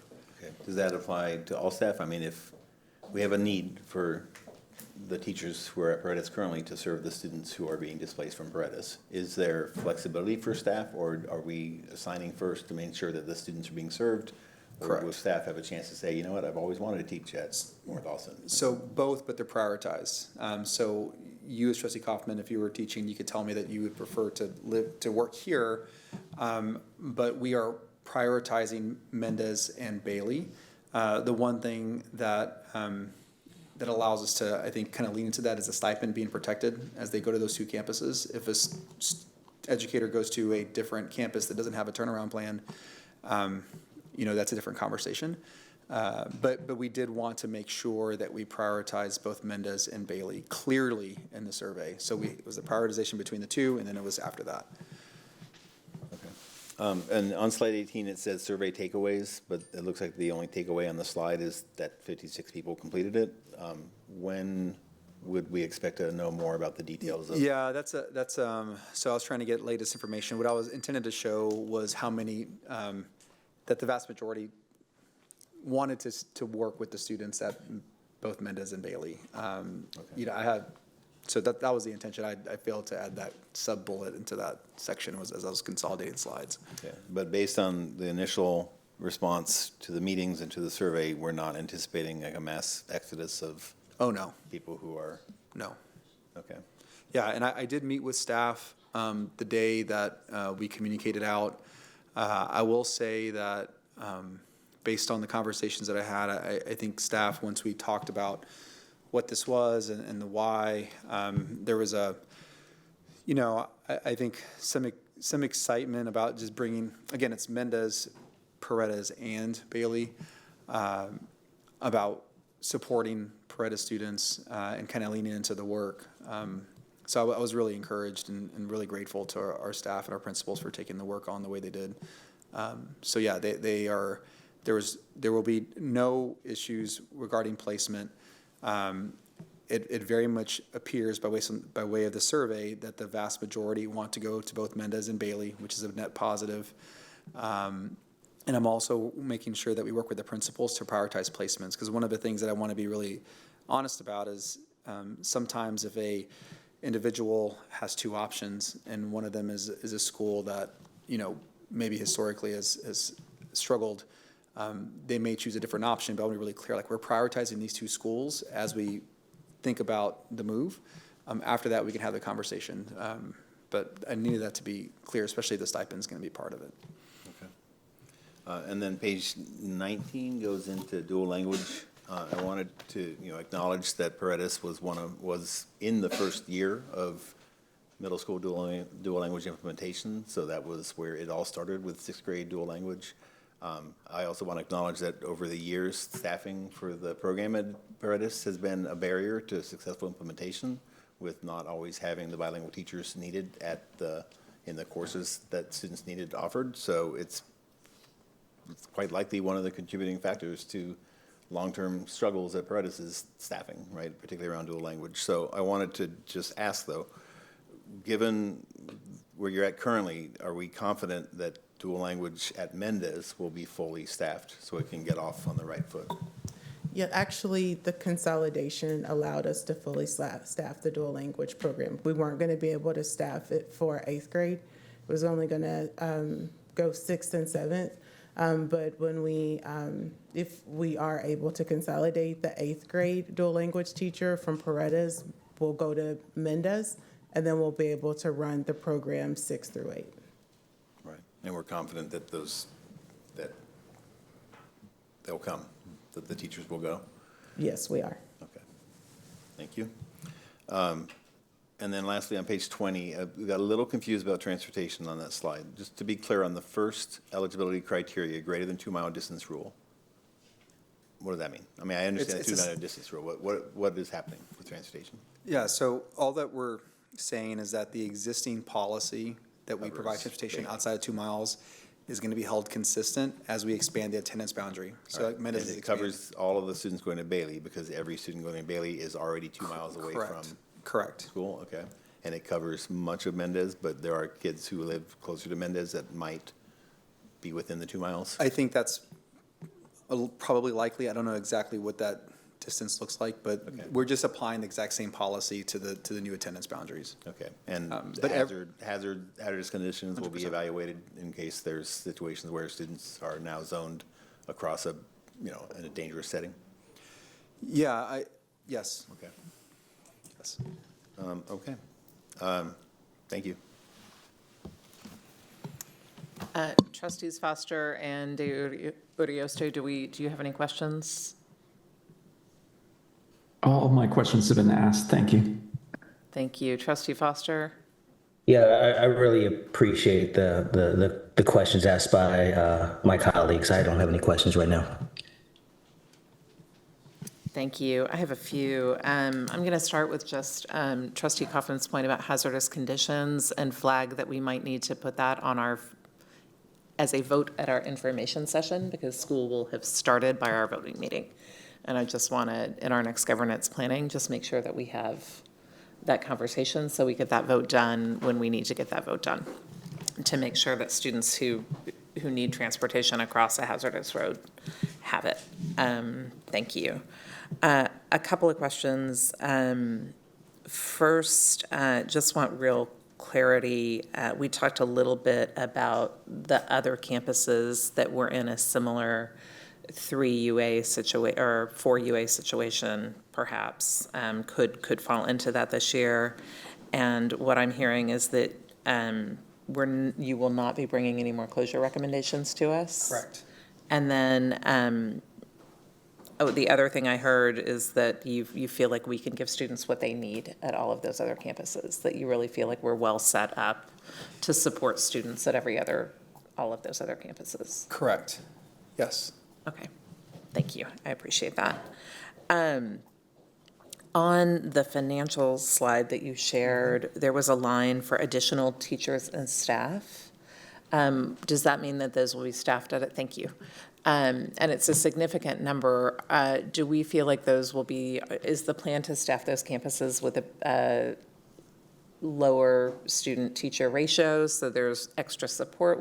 How will that help students be successful? Well, so the way I wanted to organize this slide was to show that cost reductions tied to the closure and then the new costs, and not have them be kind of buried together as a net.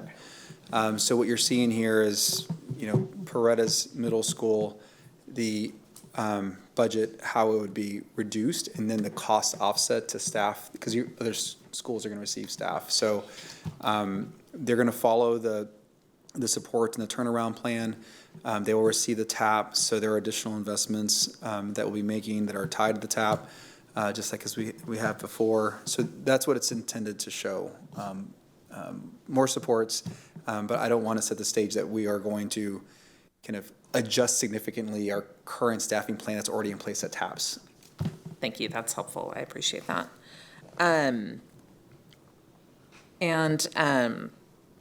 have a question about, I know we've touched on it a little bit, but just the student experience, and we know, as has been discussed, that middle school is a really, sensitive and important time for our students. And I know, our students are already connected to activities, to peer groups, to, teams and band and all kinds of things. And my understanding is there is a plan to work both with Paredes families and the receiving campuses and Bailey and Mendez to make sure that students continue to have those opportunities together with their new peers. Yes, and a part of our transition planning process is to also work with our central departments, such as our AD for athletics and our executive director for fine arts and all of the other departments, to ensure that they are helping to support as well, and that are a huge part of this process. Yeah, and I think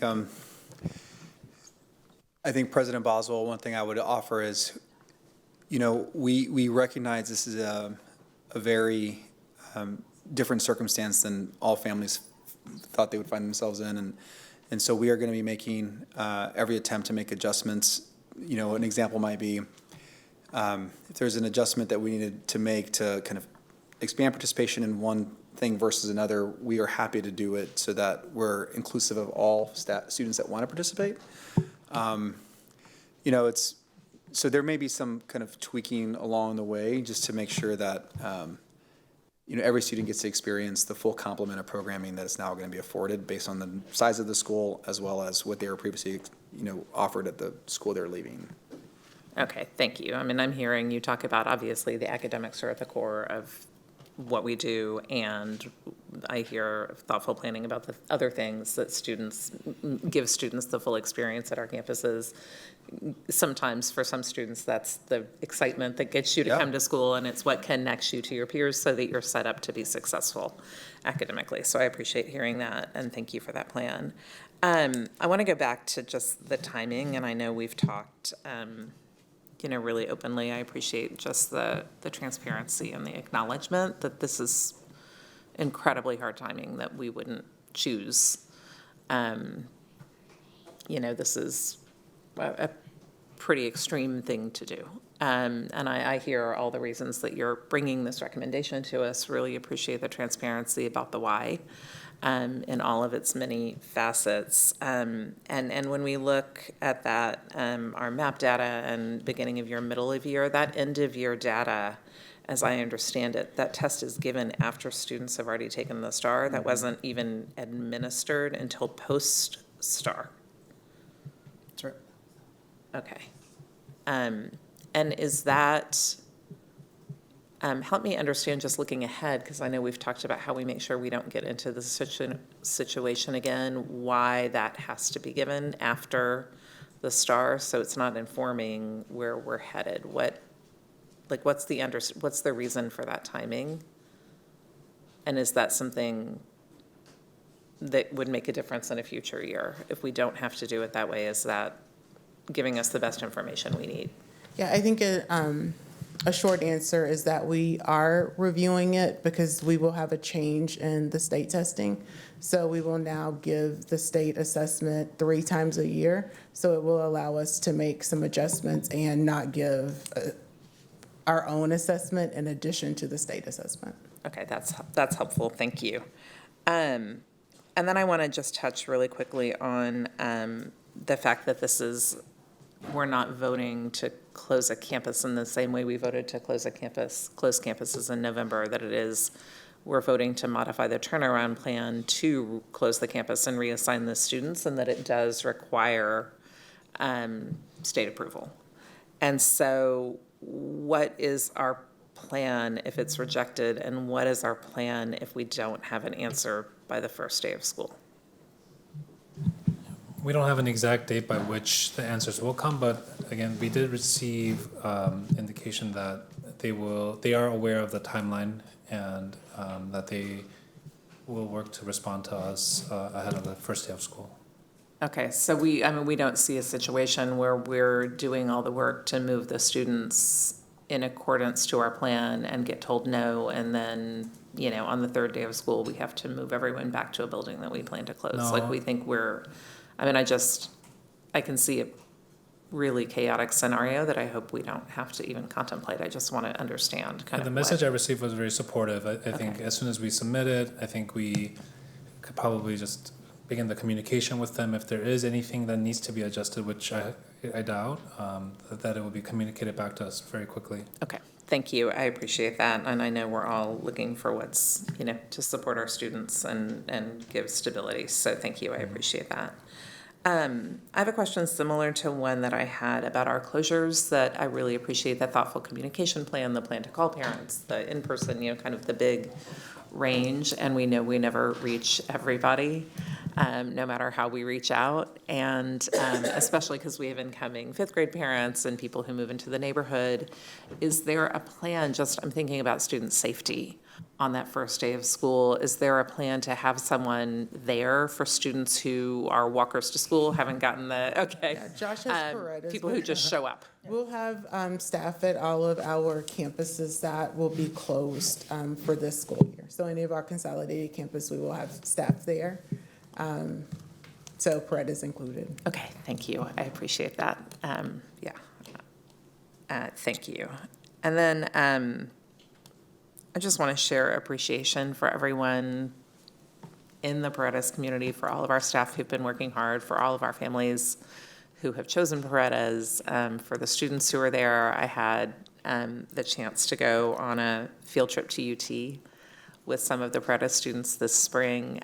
We have a program through our Ed Fund that takes students to visit college campuses, and had the chance to ride on the bus and really talk with a big group of students and see their relationships with each other and with their teachers, and hear about their dreams while they were on this college campus. And I know this is really disruptive to all of that. And I also know that what you're bringing to us, what I'm hearing from you, is that you want to give every student the best chance you can to make those dreams real. And it's a hard ask to kind of do that. And I think just updates about how we're keeping that promise and making it work will be really important, that if this is the direction we go, and if we approve what you're bringing to us, that we continue to really track that, because this is different from our other consolidations. Those have had more runway, and this is a challenge. And I would just love to kind of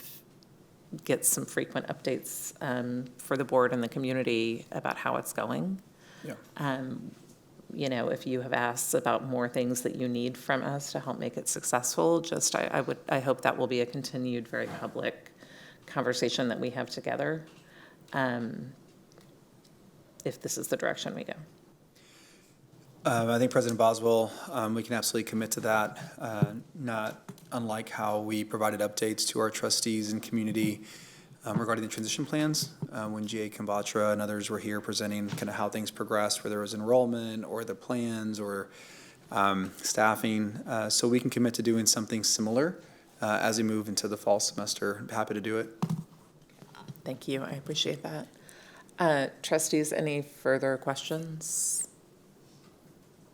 Okay, anything else that any of you think it's important for us to know? Just that tomorrow and Thursday at the trustee listening sessions, it's kind of a collaboration between the trustees and the administration.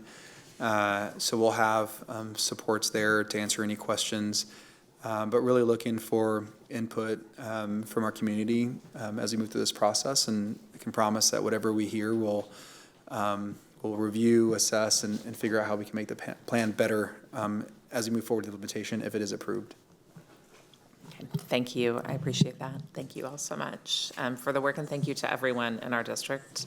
I know the people who've been scrambling to make a plan are far beyond the people who are with us today, so thank you for that. Thank you. Okay, this ends our section on the information reports from the administration. At this time, we will now move into the preview of the agenda item, which we have been discussing, that will be considered for a vote at the next board meeting on July 30th. That is approval of Paredes Middle School turnaround plan modification. We have people available to answer questions, but I suspect our questions have been answered. Are we good? Thank you all. All right, so we will now recess the open meeting at 8:25 p.m. and move to executive session pursuant to Texas Government Code sections 551.074, 551.072, 551.073, 551.087, 551.076, 551.0821, and 551.071. When we finish with the executive session, we will briefly return to the open session to formally adjourn the meeting. The adjournment will be recorded and included in all replays of tonight's meeting. Thank you for joining us, and have a good evening.